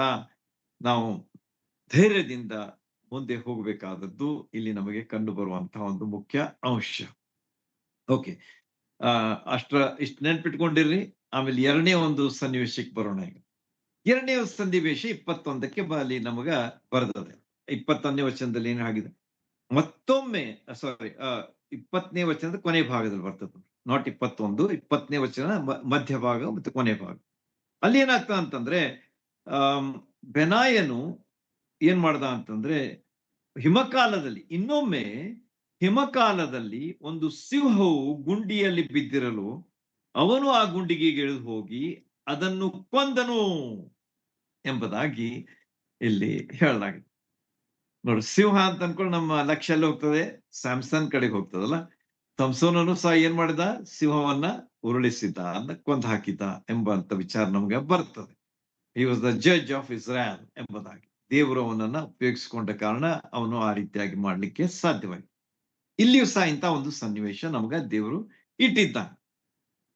ಇಲ್ಲಿ ಏನಾಗ್ತದೆ ಅಂತಂದ್ರೆ, ಈ ಬೆನಾಯನ ಮತ್ತೊಂದು ಧೀರ ಕೃತ್ಯ, ಶೂರ ಕೃತ್ಯ ಇದು ಯಾವುದು ಅಂತಂದ್ರೆ, ಹಿಮಕಾಲದಲ್ಲಿ ಆದಂತಹ ಒಂದು ಘಟನೆ ಅಲ್ಲಿ ಬರ್ತದೆ. ಜಸ್ಟ್ ಒಂದೇ ಸೆಂಟೆನ್ಸ್ ದಲ್ಲೇ ಬರ್ತದೆ. ಸ್ವಲ್ಪ ನಿಮ್ಗೆ ವಿವರ ಮಾಡಿ ಹೇಳ್ತೇನೆ, so that you can remember it. ಈ ಹಿಮಕಾಲದಲ್ಲಿ ಏನಿರ್ತದೆ ನಿಮ್ಮೆಲ್ಲರೂ ಗೊತ್ತು. ಈಗ ನೀವು ಎಷ್ಟೋ ಸಲ ನೋಡ್ತಿರಿಲ್ಲ, ಹಿಮಾಲಯದಲ್ಲಿ ಮತ್ತು ಉತ್ತರ ಭಾಗದಲ್ಲಿ ನಮ್ಮ ದೇಶದಲ್ಲಿ ಬಹಳಷ್ಟು ಹಿಮ ಬೀಳ್ತಿರ್ತದೆ, ಚಳಿಗಾಲದಲ್ಲಿ ವಿಶೇಷವಾಗಿ. ಅಂತ ಸಮಯದಲ್ಲಿ ಹಿಮ ಬಹಳಷ್ಟು ಬಿದ್ದ ಕೂಡಲೇ ಜನ ಏನ್ ಮಾಡ್ಬಿಡ್ತಾರೆ, ಹೆಚ್ಚು ಓಡಾಡುವುದು ಬಂದಾಗ್ಬಿಡ್ತದೆ. ಯಾಕಂದ್ರೆ ರೋಡ್ ಮೇಲೆಲ್ಲ ಹಿಮ ಬಿದ್ದಿರ್ತದೆ, ಥಂಡಿ ಬಹಳ ಇರ್ತದೆ, ಚಳಿ ಇರ್ತದೆ, ಅದನ್ನ ತಡ್ಕೊಳಿಕ್ ಆಗುದಿಲ್ಲ. ಹೀಗೆ ಅನೇಕ ವಿಷಯಗಳು ಇರ್ತವೆ. ಅಂಥ ಒಂದು ಸಂದರ್ಭದಲ್ಲಿ ಅಥವಾ ಕಾಲದಲ್ಲಿ, ಚಳಿಗಾಲದ ಹಿಮಕಾಲದಲ್ಲಿ ಒಂದು ಘಟನೆ ಆಯ್ತು. ಅದೇನಂತಂದ್ರೆ, ಒಂದು ಸಿಂಹವು ಆ ಊರಿನಲ್ಲಿ ಬಂತಂತ. ಆ ಊರಿನಲ್ಲಿ ಬಂದಂತ ಸಿಂಹ ಅದೇನ್ ಮಾಡ್ತು, ಅದ್ ಸಿಂಹ ಏನ್ ಮಾಡ್ತದೆ, ಜನರನ್ನ ಹಿಡಿತದೆ, ಕಸ್ತದೆ, ಕೊಲ್ತದೆ, ಆಮೇಲೆ ತಿಂತದೆ. ಇದು ಅದರ ಕೆಲಸ. ಆಗ ಜನ ಎಲ್ಲ ಏನ್ ಮಾಡ್ಬಿಟ್ರು, ಬಾಗಿಲು ಹಾಕೊಂಡು ಮನೆಯೊಳಗೆ ಕುಂತ್ ಬಿಟ್ರು. Who is going to face, ಈ ಸಿಂಹವನ್ನು ಎದುರಿಸೋರು ಯಾರು? ನೀವು ಕಣ್ ಮುಂದೆ ತಗೊಂಡ್ ಬಂದ್ರಿ ಈ ದೃಶ್ಯವನ್ನ. ಹಿಮಕಾಲ, ಜನ ಒಳಗೆ ಹೋಗ್ಬಿಟ್ಟಾರೆ, ರಾತ್ರಿಯ ಸಮಯ, ಚಳಿ ಇದೆ, ಸಿಂಹ ಬಂದ್ಬಿಟ್ಟಿದೆ. ಅದರಿಂದ ಉಳಿಸ್ಕೊಳ್ಳೋದು ಹೇಗೆ ಎನ್ನುವಂಥದ್ದು ನಮ್ಮ ಮುಂದಿರುವಂತಹ ಪ್ರಶ್ನೆ. ಈ ಒಂದು ಪ್ರಶ್ನೆಯನ್ನ ಎದುರಿಸುವಂತಹ ಒಬ್ಬ ವ್ಯಕ್ತಿ ಯಾರಾಗಿದ್ರು ಅಂತಂದ್ರೆ ಬೆನಾಯನಾಗಿದ್ದ. ಜನ ಎಲ್ಲ ತಮ್ಮ ಮನೆಯಲ್ಲಿ ಕುಳಿತು ಊಟ ಮಾಡ್ತಿರ್ಬಹುದು, ಅಥವಾ ಹರಟೆ ಹೊಡಿತಿರ್ಬಹುದು, ಏನೋ ಮಾಡ್ತಿರ್ಬಹುದು. ಆದ್ರೆ ಬೆನಾಯನ ಲಕ್ಷ್ಯ ಎಲ್ಲಿದೆ ಅಂತಂದ್ರೆ ಆ ಸಿಂಹದ ಮೇಲಿದೆ. ಯಾಕೆ ಅವನು ಹಾಗೆ ಸಿಂಹದ ಮೇಲೆ ವಿಚಾರ ಮಾಡ್ತಾ ಇದ್ದಾನೆ ಎಂಬುದನ್ನು ನಾವು ಸ್ವಲ್ಪ ತಿಳ್ಕೊಳ್ಬೇಕು. ಸಿಂಹ ಒಂದ್ ವೇಳೆ ಹಾಗೆ ನಾನು ಬಿಟ್ಬಿಟ್ರೆ ಅದು ಜನರನ್ನ ತಿಂದು ಬಿಡ್ತದೆ, ಜನರನ್ನ ಕೊಂದು ಹಾಕ್ತದೆ, ಜನರ ಜೀವನ ಅಪಾಯಕ್ಕೆ ಈಡಾಗ್ತದೆ. So it's my duty to kill that lion. ನೋಡ್ರಿ ಎಷ್ಟು ಅವನ ಒಂದು ಚಿತ್ತ ಅಥವಾ ಅವನ ವಿಚಾರ ಯಾವ ರೀತಿಯಾಗಿ ಆ ಸಕ್ರಿಯವಾಗಿದೆ ಎಂಬುದನ್ನ ನಾವು ತಿಳ್ಕೊಳ್ಬೇಕು. ಸುಮ್ಮನೆ ಕುಳಿತುಕೊಳ್ಳಲಿಲ್ಲ. He would have also gone inside the house, close the door and also ಬಿಸಿ ಅಂದ್ರೆ ಚಳಿ ಕಾಯಿಸ್ಕೊಳ್ಳುವಂತ ಒಂದು ವ್ಯವಸ್ಥೆ ಇದ್ರೆ ಅದನ್ನ ಮಾಡಬಹುದಾಗಿತ್ತು, ಅಥವಾ ಊಟ ಮಾಡ್ಕೊಂಡು ಕುಂಡ್ರಬಹುದಾಗಿತ್ತು. ಆದ್ರೆ ಅವನೇನ್ ಮಾಡ್ದ, ಬೆನಾಯನು ಬರ್ತಾನೆ, ಆ ಒಂದು ಸಂದರ್ಭದಲ್ಲಿ ಬಂದು ಸಿಂಹವನ್ನ ನಾನು ಎದುರಿಸ್ತೇನೆ ಎಂಬ ಒಂದು ದೃಢ ನಿರ್ಧಾರದಿಂದ, ದೇವರ ಮೇಲಿನ ನಂಬಿಕೆಯಿಂದ, ದೇವರು ನನಗೆ ಶಕ್ತಿ ಕೊಡ್ತಾನೆ, ಜನರ ಅಪಾಯ, ಜನರ ಜೀವ ಅಪಾಯದಲ್ಲಿದೆ, ಅವರನ್ನ ಉಳಿಸುವುದಕ್ಕಾಗಿ ನಾನೇನ್ ಮಾಡ್ತೇನೆ ಅಂತಂದ್ರೆ ಈ ಸಿಂಹವನ್ನ ನಾನು ಎದುರಿಸ್ತೇನೆ ಅಂತ ಹೇಳಿ ಆತನು ಹೋಗ್ಲಿಕ್ಕೆ ಶುರು ಮಾಡ್ತಾನೆ. ಅವನಿಗೆ ಹೋಗುವುದಕ್ಕೆ ಹೇಗ್ ಸಾಧ್ಯ ಆಯ್ತು? ಸಿಂಹ ಎಲ್ಲಿದೆ ಅಂತ ಹೇಗೆ ಗೊತ್ತಿಲ್ಲ. ಅದು ಊರೊಳಗೆ ಬಂದದೇ ಗೊತ್ತಷ್ಟೇ. ಆದ್ರೆ ಒಂದು ಲಕ್ಷ ತೆಗೆದುಕೊಂಡು ಬರ್ರಿ, ಯಾವಾಗ ನಾವು ಹಿಮದಲ್ಲಿ ನಡೀತೇವೆ ಅವಾಗ ನಾವು ಹೆಜ್ಜೆ ಮೂಡ್ತವೆ ಅಲ್ಲಿ. There will be stamping on the on the snow. ಏನಾದ್ರೂ ಒಂದು ನಾಯಿ ಹೋದ್ರು ಅದರ ಹೆಜ್ಜೆ ಮೂಡಿರ್ತದೆ, ಸಿಂಹ ಮೂಡಿದ್ರೆ ಹೆಜ್ಜೆ ಮೂಡಿರ್ತದೆ, ಮನುಷ್ಯ ಹೋದ್ರು ಹೆಜ್ಜೆ ಮೂಡಿರ್ತದೆ, ಒಂದು ವಾಹನ ಹೋದ್ರು ಅದರ ಒಂದು ಮಾರ್ಕ್ ಅಲ್ಲಿ ಇರ್ತದೆ. ಆದ ಕಾರಣ ಬೆನಾಯಿ ಏನ್ ಮಾಡ್ದ ಅಂತಂದ್ರೆ, ಎಲ್ಲಿ ಹೋಗಿರ್ಬೇಕು ಇದು ಸಿಂಹ ಅಂತ ಹೇಳಿ ಅವನು ಆ ಒಂದು ರೋಡ್ ನಲ್ಲಿ ನೋಡ್ತಾ ಹೋಗುವಾಗ ಅಲ್ಲಿ ಗೊತ್ತಾಯ್ತು ಅವನಿಗೆ ಏನಂತ ಹೇಳಿ, ಸಿಂಹದ ಹೆಜ್ಜೆಗಳ ಗುರುತಿದು ಅಂತೇಳಿ. ಹಾಗೆ ಅದನ್ನ ನೋಡ್ತಾ ನೋಡ್ತಾ ಆತನು ಹೋದಾಗ ಅದ್ ಎಲ್ಲಿ ಹೋಯ್ತಿ ನಿಂತು ಅಂತಂದ್ರೆ, ಮುಂದೆ ಒಂದು ಗುಂಡಿ ಇತ್ತಂತ, ಅಲ್ಲಿ ಒಂದು ತಗ್ಗಿತ್ತಂತ. ಆ ತಗ್ಗಿನೊಳಗೆ ಸಿಂಹ ಹೋಗಿ ಬಿದ್ದ್ಬಿಟ್ಟಿತ್ತು ಅಂತ ಹೇಳಿ ಅಲ್ಲಿ ಬರ್ತದೆ. ಗುಂಡಿಯಲ್ಲಿ ಬಿದ್ದಂತಹ ಸಿಂಹ ಅದು ಅದರ ಹೆಜ್ಜೆ ಗುರುತಲ್ಲಿ ಮುಗಿದ ಕೂಡಲೇ ಅದು ಅಲ್ಲಿ ಬಿದ್ದಿತ್ತು ಅಂತ ಹೇಳಿ ಅವನ್ಗೆ ಗೊತ್ತಾಯ್ತು. ಹಾಗಾದ್ರೆ ಅದನ್ನ ಹೇಗೆ ನಾನು ಅದನ್ನ ನಾನು ಕೊಲ್ಬೇಕೀಗ? So that's another challenge.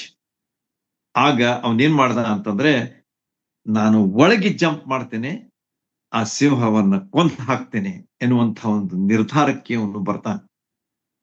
ದೇವರ ಮೇಲಿನ ನಂಬಿಕೆ ಅವನನ್ನ ಯಾವ ಒಂದು ಸ್ಥಿತಿಗೆ ನಡೆಸ್ತದೆ, ಜನರ ಜೀವ ಅಪಾಯದಲ್ಲಿದೆ ಎಂಬುದನ್ನ ತಿಳಿದವನಾಗಿ ಆತನು ಸಕ್ರಿಯನಾಗಿ ಈ ಕೆಲಸ ಮಾಡಿದ್ದು ನಮಗೆ ಇಲ್ಲಿ ತಿಳಿದು ಬರ್ತದೆ.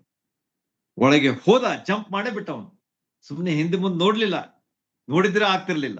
ಆದ ಕಾರಣ ಅವನು ದೇವರನ್ನ ನೋಡ್ದ, ಗುಂಡಿಯಲ್ಲಿ ಜಂಪ್ ಮಾಡ್ದ. ಅಲ್ಲಿ ಸಿಂಹ ಕಾದಿತ್ತು, ಅದು ಆರ್ಭಡಿಸ್ತಾ ಇತ್ತು. ಯಾವ ರೀತಿಯಾಗಿ ಇವನನ್ನು ನಾನು ತಿಂದು ಹಾಕ್ಲಿ, ನಾನು ಬೇರೆಯವ್ರನ್ನ ತಿನ್ಬೇಕಂತ ಹೇಳಿ ಬಂದ್ರೆ ಇವನೇ ನನ್ನ ಕಡೆ ಬಂದ್ಬಿಟ್ಟ, ಇವನೇ ಮುಗಿಸ್ಬಿಡ್ತೇನೆ ನಾನು ಎನ್ನುವಂತ ಖುಷಿ ಅದಕ್ಕೆ ಆಗಿರ್ಬೋದು. ಆದ್ರೆ ಬೆನಾಯಿ ಏನೇನ್ ಮಾಡಿದ ಅಂತಂದ್ರೆ, ಕತ್ತಿಯನ್ನ ಅಂದ್ರೆ ಒಂದು ಕತ್ತಿಯನ್ನು ತೆಗೆದುಕೊಂಡು ಹೋಗಿದ್ದ. ಅವನು ಏನ್ ಮಾಡ್ಬಿಟ್ಟ, ಅದನ್ನ ಚುಚ್ಚಿ ಅದನ್ನ ಕೊಂದು ಹಾಕಿದ ಅಂತ ಹೇಳಿ ನಾವು ಅಲ್ಲಿ ಕಾಣ್ತೇವೆ. ಆ ಸಿಂಹವನ್ನ ಕೊಂದು ಹಾಕಿದನು ಎಂಬುದಾಗಿ ದೇವರ ವಾಕ್ಯ ನಮಗೆ ತಿಳಿಸ್ತದೆ. ನೋಡ್ರಿ ಯಾವ ರೀತಿಯಾಗಿ ಬೆನಾಯನ ಧೈರ್ಯ ಇಲ್ಲಿ ನಮಗ ಕಂಡು ಬರ್ತದೆ. ಸಿಂಹದ ಗರ್ಜನೆ, ಬೆದರಲಿಲ್ಲ, ಸಿಂಹವನ್ನ ಎದುರಿಸಿದ. ಕತ್ತಿಯಿಂದ ಕೊಂದು ಹಾಕಿದ, ಜನರ ಪ್ರಾಣಕ್ಕೆ ಎರವಾದಂತಹ ಈ ಸಿಂಹವನ್ನ ಆತನು ಮುಗಿಸ್ಬಿಟ್ಟ. ಇದೊಂದು ಆಹ್ವಾನ ಅವನಿಗಿತ್ತು. It was a challenge. ಸಾಧಾರಣವಾದಂತ ಕೆಲಸ ಆಗಿರಲಿಲ್ಲ. It was a challenge. ಅದನ್ನ ಆತನು ದೇವರ ಶಕ್ತಿಯ ಆಧಾರದಿಂದ ಅವನು ಅದನ್ನ ಮಾಡಿದ ಎಂಬುದಾಗಿ ನಮಗ ಇಲ್ಲಿ ಕಂಡು ಬರ್ತದೆ. ಸಿಂಹದಿಂದ ಸಂರಕ್ಷಣೆಯನ್ನ ಆತನು ಪಡ್ಕೊಂಡ ಮತ್ತು ಸಿಂಹವನ್ನ ಮುಗಿಸಿ ಜನರಿಗೆ ಸಂರಕ್ಷಣೆಯನ್ನ ಕೊಟ್ಟಂತಹ ಒಬ್ಬ ವ್ಯಕ್ತಿ ದಾವೀದನ ಒಬ್ಬ ಶೂರನಾದಂತ, ದಾವೀದನ ಆಸ್ಥಾನದಲ್ಲಿರ್ತಕ್ಕಂಥ ಶೂರನಾದಂತ ಬೆನಾಯನ ವಿಷಯವಾಗಿ ನಾವು ಇಲ್ಲಿ ಕಾಣ್ತೇವೆ. ಧೈರ್ಯವನ್ನ ಅವನಲ್ಲಿ ನಾವು ಕಂಡುಕೊಳ್ತೇವೆ.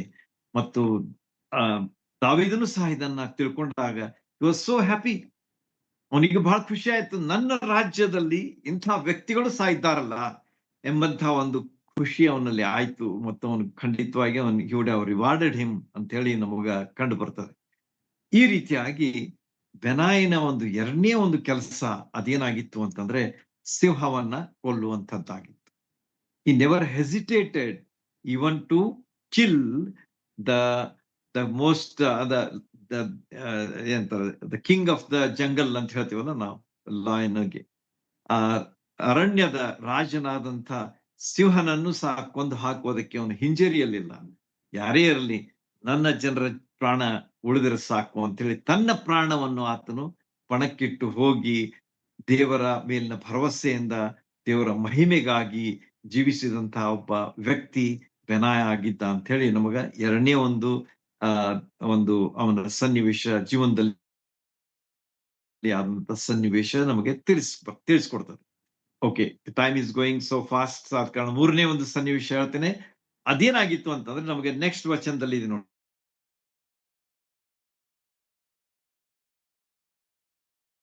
ಅದು 21ನೇ ವಚನಕ್ಕೆ ನೀವು ಬರ್ರಿ. ಉನ್ನತನಾದಂತಹ ಒಬ್ಬ ಐಗುಪ್ತನನ್ನು ಕೊಂದನು. ಒಂದೇ ಸೆಂಟೆನ್ಸ್.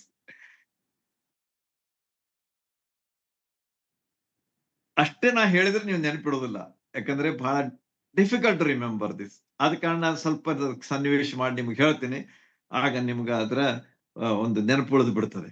ಲಕ್ಷ ಕೊಟ್ಟು ಕೇಳ್ರಿ. ಈಗ ನಾನು ಹೇಳಿದೆ ನಿಮ್ಗ, ಇಸ್ರಾಯೇಲರಿಗೆ ಬಹಳಷ್ಟು ವೈರಿಗಳಿದ್ರು ಅಂತ ಹೇಳಿದೆ. ಮೊದ್ಲೇ ವೈರಿ ಯಾರು ಅಂತ ಹೇಳಿ ಈಗಾಗಲೇ ನೋಡಿದ್ದೀರಿ ನೀವು, ಮೋವಾಬ್ಯರು.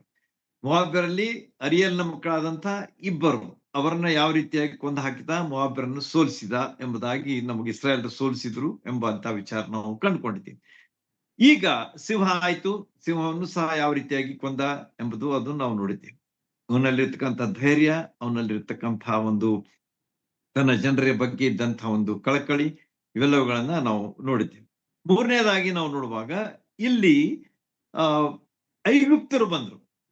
They were also the enemies of the people of god. ದೇವ ಜನರ ವೈರಿಗಳು ಯಾರಾಗಿದ್ರು? ಐಗುಪ್ತರು. ನಿಮ್ಮೆಲ್ಲರಿಗೂ ಗೊತ್ತದೆ, ಐಗುಪ್ತ ದೇಶದಲ್ಲಿ ಅವರು ಎಷ್ಟು ವರ್ಷ, 400 ವರ್ಷ ಗುಲಾಮರಾಗಿ ಇದ್ದದ್ದು ನಿಮ್ಮೆಲ್ಲರಿಗೆ ತಿಳಿದಂತಹ ಮಾತು. ಅದೇ ಐಗುಪ್ತರು ಸಹ ಈಗ ಇಸ್ರಾಯೇಲ್ ವಿರುದ್ಧ ಬಂದ್ರು ಅಲ್ಲಿ ಎಂಬುದಾಗಿ ನಾವು ಅಲ್ಲಿ ಕಾಣ್ತೇವೆ. ಆಗ ಅಲ್ಲಿ ಏನು ಹೇಳ್ತಾನೆ ಅಂತಂದ್ರೆ, ಅದನ್ನ ಐಗುಪ್ತರ ವಿರುದ್ಧವಾಗಿ ಒಬ್ಬ ವ್ಯಕ್ತಿ, ಅವರಲ್ಲಿದ್ದಂತಹ ಒಬ್ಬ ವ್ಯಕ್ತಿ ಬರ್ತಾನೆ. ಜಸ್ಟ್ ಲೈಕ್ ಗೋಲಿಯಾತ್ನ ಹಾಗೆ ಒಬ್ಬ ವ್ಯಕ್ತಿ ಬರ್ತಾನೆ. ಮೋವಾಬ್ಯರಲ್ಲಿ ಇಬ್ಬರು ವ್ಯಕ್ತಿಗಳು ಬರ್ತಾರೆ. ಸಿಂಹ ಒಂದಿತ್ತು, ಈಗ ಒಬ್ಬ ವ್ಯಕ್ತಿ ಮತ್ತೊಬ್ಬನು. ಅವನು ಯಾರಂತಂದ್ರೆ ಫಿಲಿಸ್ಟಿಯರಲ್ಲಿದ್ದಂತಹ ಒಬ್ಬ ವ್ಯಕ್ತಿ. ಅವನು ಎಷ್ಟು ಎತ್ತರ ಇತ್ತು ಅಂತ ಹೇಳಿ ನೀವು ಪೂರ್ವಕಾಲ ವೃತ್ತಾಂತ ಹೇಳಿದಲ್ಲ ನಿಮ್ಗೆ ಈಗಾಗಲೇ. ಪೂರ್ವಕಾಲ ವೃತ್ತಾಂತ 11ನೇ ಅಧ್ಯಾಯ 23ನೇ ವಚನದಲ್ಲಿ ನೀವು ನೋಡಿದ್ರೆ ಅಲ್ಲಿ ಹೇಳ್ತದೆ ಎಷ್ಟಾಗಿ ಎತ್ತರ ಇತ್ತಂತಂದ್ರೆ ಆಲ್ಮೋಸ್ಟ್ ಅಬೌಟ್ 5 ಮೊಳ ಯಾರ್ಡ್ಸ್ ಅಂತ ಹೇಳ್ತಾನೆ. ಅಂದ್ರೆ ಅಬೌಟ್ 7.5 to 8 feet. 8 ಫುಟ್ ಎತ್ತರ ಇದ್ದಂತಹ ಒಬ್ಬ ವ್ಯಕ್ತಿ. ಅವನು ಬಹಳ ದಷ್ಟಪುಷ್ಟನಾಗಿದ್ದ. ಅವನ ರಟ್ಟೆಗಳು ಹೇಗಿದ್ವು ಅಂತಂದ್ರೆ ಗಿಡದ ಏನಂತಾರೆ ಅದಕ್ಕೆ, ಕೊಂಬೆಗಳು ಹಾಗಿದ್ದು ಅಂತ ನೋಡ್ರಿ. ಸ್ವಲ್ಪ ಲಕ್ಷ ಕೊಟ್ಟು ನೀವು ಅದನ್ನ ನೆನ್ಪಿಟ್ಕೊಡ್ರಿ. ಆ ವ್ಯಕ್ತಿಯ ರಟ್ಟೆಗಳು ಅಂದ್ರೆ ಕೈಯ ರಟ್ಟೆಗಳು ಅಂತ ಹೇಳ್ತೇವಲ್ಲ ನಾವು, ಬಾಹುಗಳು, ಅವು ಹೇಗಿದ್ದು ಅಂತಂದ್ರೆ ಗಿಡದ ಕೊಂಬಿನ ಹಾಗಿದ್ದು ಅಂತ ಹೇಳಿ. ಅಂದ್ರೆ ಅಷ್ಟು ಸ್ಟ್ರಾಂಗ್ ಆಗಿದ್ದು ಅಂತ ಹೇಳಿ ಅವನ ಬಗ್ಗೆ ಹೇಳಲಾಗಿದೆ. ಇಂತಹ ಒಬ್ಬ ವ್ಯಕ್ತಿ ಅಲ್ಲಿ ಬಂದು ಅವನು ಸಹ ಚಾಲೆಂಜ್ ಕೊಡುವಾಗ ಎಲ್ಲಾ ಜನರು ಮತ್ತೆ ಸುಮ್ಮನೆ ಕುಳಿತುಕೊಳ್ತಾರೆ. ಇಸ್ರಾಯೇಲರ ಬಗ್ಗೆ ಇದನ್ನ ನಾವು ಬಹಳಷ್ಟು ಕಡೆ ನೋಡ್ತೇವೆ.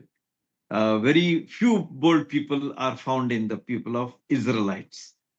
ಆಗ ತಿರುಗಿ ಇವನ ಕೈಯಲ್ಲಿ ಇವನಿಗೆ ಒಂದು ಚಾಲೆಂಜ್ ಬಂತೀಗ. ಯಾರಿಗೆ?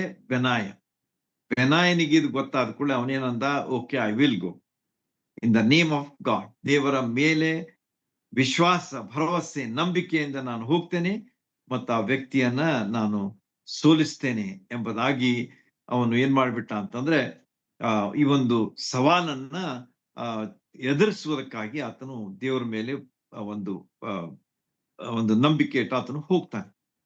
ಎಲ್ಲಾ ಕಡೆಗೆ ಮೌನ ಇದೆ, ಜನ ನಿಶ್ಶಬ್ದರಾಗಿದ್ದಾರೆ. ಜನ ಹೇಳ್ತಾ ಇದ್ದಾರೆ, ಈ ಬೆನಾಯ್ ಹೋಗಿ ಆ 8 ಫೂಟ್ ಎತ್ತರದ ಅವನ್ ರಟ್ಟೆಗಳು ನೋಡಿದ್ರೆ ಅವ ಗಿಡದ ಕೊಂಬಿನ ಹಾಗಿವೆ, ಹೋಗಿ ಏನ್ ಮಾಡ್ತಾನೆ, ಇವ ಆತ್ಮಹತ್ಯೆ ಮಾಡ್ಕೊಳ್ತಾನೆ, is a suicide it is ಅಂತ ಹೇಳಿ ಜನ ಹೇಳ್ತಿರ್ಬೇಕು ಅನಿಸ್ತದೆ. ಅಲ್ಲೆಲ್ಲ ಕ್ಲಿಯರ್ ಆಗಿ ಬರೋದಿಲ್ಲ, ಆದ್ರೆ ನೀವು ಜಸ್ಟ್ ಒಂದು ವಿಚಾರ ಮಾಡ್ರಿ. ಜನರು ಹೇಗೆ ಹೇಳ್ತಿರ್ತಾರೆ, ಹಿಂದ್ ಕುಂತ ಮಾತಾಡೋರು ಬಹಳ ಇರ್ತಾರೆ. ಯಾವಾಗ್ಲೂ ಅವ್ರು ಹೇಳ್ತಾರೆ, ಏನು ನೀನು ಹೋಗ್ಬಾರ್ದು ನೀನು ಅಂತ ಹೇಳ್ತಾರೆ. ಕೆಲವರು ಹೋಗಿ ಏನ್ ಮಾಡ್ತೀನಿ ನೀನು ಅಂತ ಹೇಳ್ತಾರೆ. ನಿನ್ ಕಡೆಯಿಂದ ಏನಾಗ್ತದೆ, ಅನೇಕ ವಿಷಯಗಳು ಬರ್ತವೆ. ಆದ್ರೆ ಬೆನಾಯನು ಏನ್ ಮಾಡ್ದ? The victory is not in the weapon.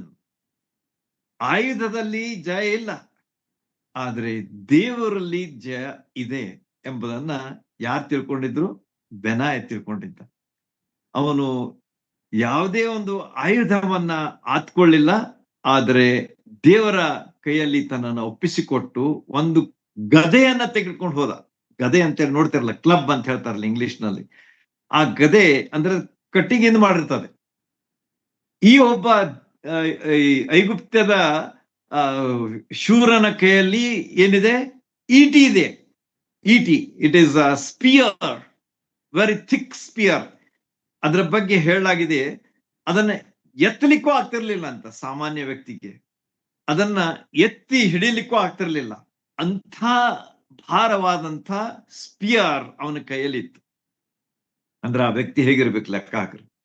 ಯಾವ ರೀತಿಯಾಗಿ ಅದನ್ನ ತೆಗೆದುಕೊಂಡು ಹಾಕುವಂತಹ ಅದನ್ನ ಉಪಯೋಗಿಸುವಂತಹ ವ್ಯಕ್ತಿ ಹೇಗಿರ್ಬೇಕು, ಅವನ ಶಕ್ತಿ ಹೇಗಿರ್ಬೇಕು, ಅವನ ಎಷ್ಟು ಬಲಿಷ್ಠನಾಗಿರ್ಬೇಕು ಎಂಬುದರ ಕಲ್ಪನೆಯನ್ನ ನೀವು ತೆಗೆದುಕೊಂಡು ಬರ್ರಿ. ಆದರೆ ಬೆನಾಯನ್ ಏನ್ ಮಾಡ್ತಾನ? ಜಸ್ಟ್ ಟೇಕಿಂಗ್ ಎ ಕ್ಲಬ್, ಒಂದು ಕಟ್ಟಿಗೆ, ಒಂದು ಗದೆ ಅಂತ ತೆಗೆದುಕೊಂಡು ಹೋಗ್ತಾನೆ. ಆಗ ಅವನಿಗೆ ಇನ್ಸಲ್ಟ್ ಆಗ್ಬಿಡ್ತು. ಯಾರಿಗೆ? ಈ ಐಗುಪ್ತದ ಮನುಷ್ಯನಿಗೆ. ಹೊಡೆದು ಬಿಡ್ತೇನೆ ನಿನ್ನ ಅಂತ ಹೇಳಿ ಅವನ್ ಏನ್ ಮಾಡ್ಬಿಟ್ಟ ಅಂತಂದ್ರೆ, ಈಟಿಯ ಪ್ರಹಾರ ಮಾಡ್ಲಿಕ್ಕೆ ನೋಡ್ದ. ಅವಾಗ ಏನ್ ಮಾಡ್ಬಿಟ್ಟ ಇವನು ಅಂತಂದ್ರೆ, ಆ ಈಟಿಯ ಒಂದೇನೋ ಅವನು ಹೊಡೆಯಲಿಕ್ಕೆ ಬಂದಾಗ ಅವನು ತಪ್ಪಿಸ್ಕೊಳ್ತಾನ. ಅದನ್ನು ಇಮಿಡಿಯೇಟ್ಲಿ ಹಿ ಎಸ್ಕೇಪ್ಸ್.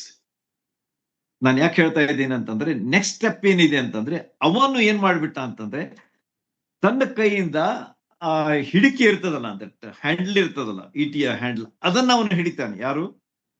ಬೆನಾಯ್. ಅದನ್ನ ಹಿಡಿದು ಅವನೇನ್ ಮಾಡ್ದ ಅಂತಂದ್ರೆ, ಆ ಐಗುಪ್ತದ ವ್ಯಕ್ತಿಯ ಕೈಯಿಂದ ಅದನ್ನು ಕಸಿದುಕೊಳ್ತಾನೆ. ಕಸಿದುಕೊಂಡು ಅದನ್ನೇ ಅವನಿಗೆ ಹಾಕ್ಬಿಡ್ತಾನೆ.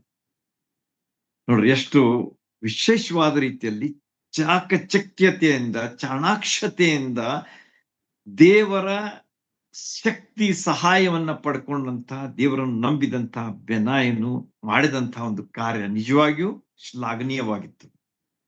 ಈ ಎಸ್ಕೇಪ್ಸ್, ಅವನು ಜೋರಾಗಿ ಅದನ್ನು ಹಾಕುವಾಗ ಪ್ರಯತ್ನ ಮಾಡದೆ ಇವನು ಕೊಲ್ಬೇಕಂತ ಹೇಳಿ ತಪ್ಪಿಸಿಕೊಂಡು ಕೈಯಿಂದ ಕಟ್ಟಿಗೆ ಭಾಗವನ್ನು ಹಿಡಿದು ಅದನ್ನ ತಿರುಗಿಸಿ ಅವನಿಗೆ ಹಾಕಿಬಿಟ್ಟ.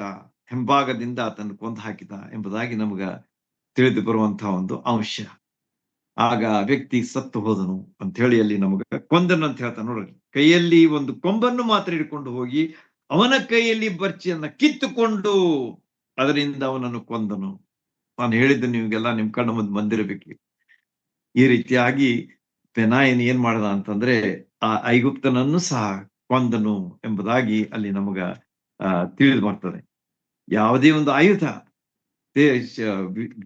ಜಯ ಆಯುಧದಲ್ಲಿರುವುದಿಲ್ಲ, ಆದ್ರೆ ಅದು ಎಲ್ಲಿರ್ತದೆ? ದೇವರ ಶಕ್ತಿಯ ಮೇಲೆ ನಾವು ಆತ್ಕೊಳ್ಳುವಾಗ ಅದು ನಮಗ ಕಂಡು ಬರ್ತದೆ. ದೇವರಿಲ್ಲದೆ ನಮಗ ಗೆಲುವು ಸಿಗ್ಲಿಕ್ಕೆ ಸಾಧ್ಯವಿಲ್ಲ ಎಂಬಂತಹ ಅಂಶವನ್ನ ಇಲ್ಲಿ ಬೆನಾಯನು ಸಿದ್ಧ ಮಾಡಿ ನಮಗೆ ಕೊಡ್ತಾ ಇದ್ದಾನೆ. ಐಗುಪ್ತ ಶೂರನನ್ನ ಆತನು ಮುಗಿಸ್ಬಿಡ್ತಾನೆ. ಆಗ ಏನಾಯ್ತು ಅಂತಂದ್ರೆ, ಐಗುಪ್ತರು ಸೋಲ್ತಾರೆ, ಇಸ್ರಾಯೇಲ್ರಿಗೆ ದೇವರು ಬೆನಾಯನ ಮೂಲಕವಾಗಿ ಒಂದು ದೊಡ್ಡ ಜಯವನ್ನು ಕೊಡ್ತಾನೆ. ಹೀಗೆ ಈ ಮೂರನೇ ಒಂದು ಸನ್ನಿವೇಶವನ್ನ ನಿಮ್ ಮುಂದೆ ನಾನು ಇಟ್ಟಿದ್ದೇನೆ. ಮೊದಲನೇದ್ದು ಮೋವಾಬ್ಯರು ಕೂಡ ಇಬ್ಬರಿದ್ರು, ಎರಡನೇದ್ದು ಸಿಂಹದ ಕೂಡ ಒಂದು ಸಿಂಹ ಇತ್ತು, ಮೂರನೇದಾಗಿ ಅದು ಗುಂಡಿಯಲ್ಲಿ ಬಿದ್ದಿತ್ತು.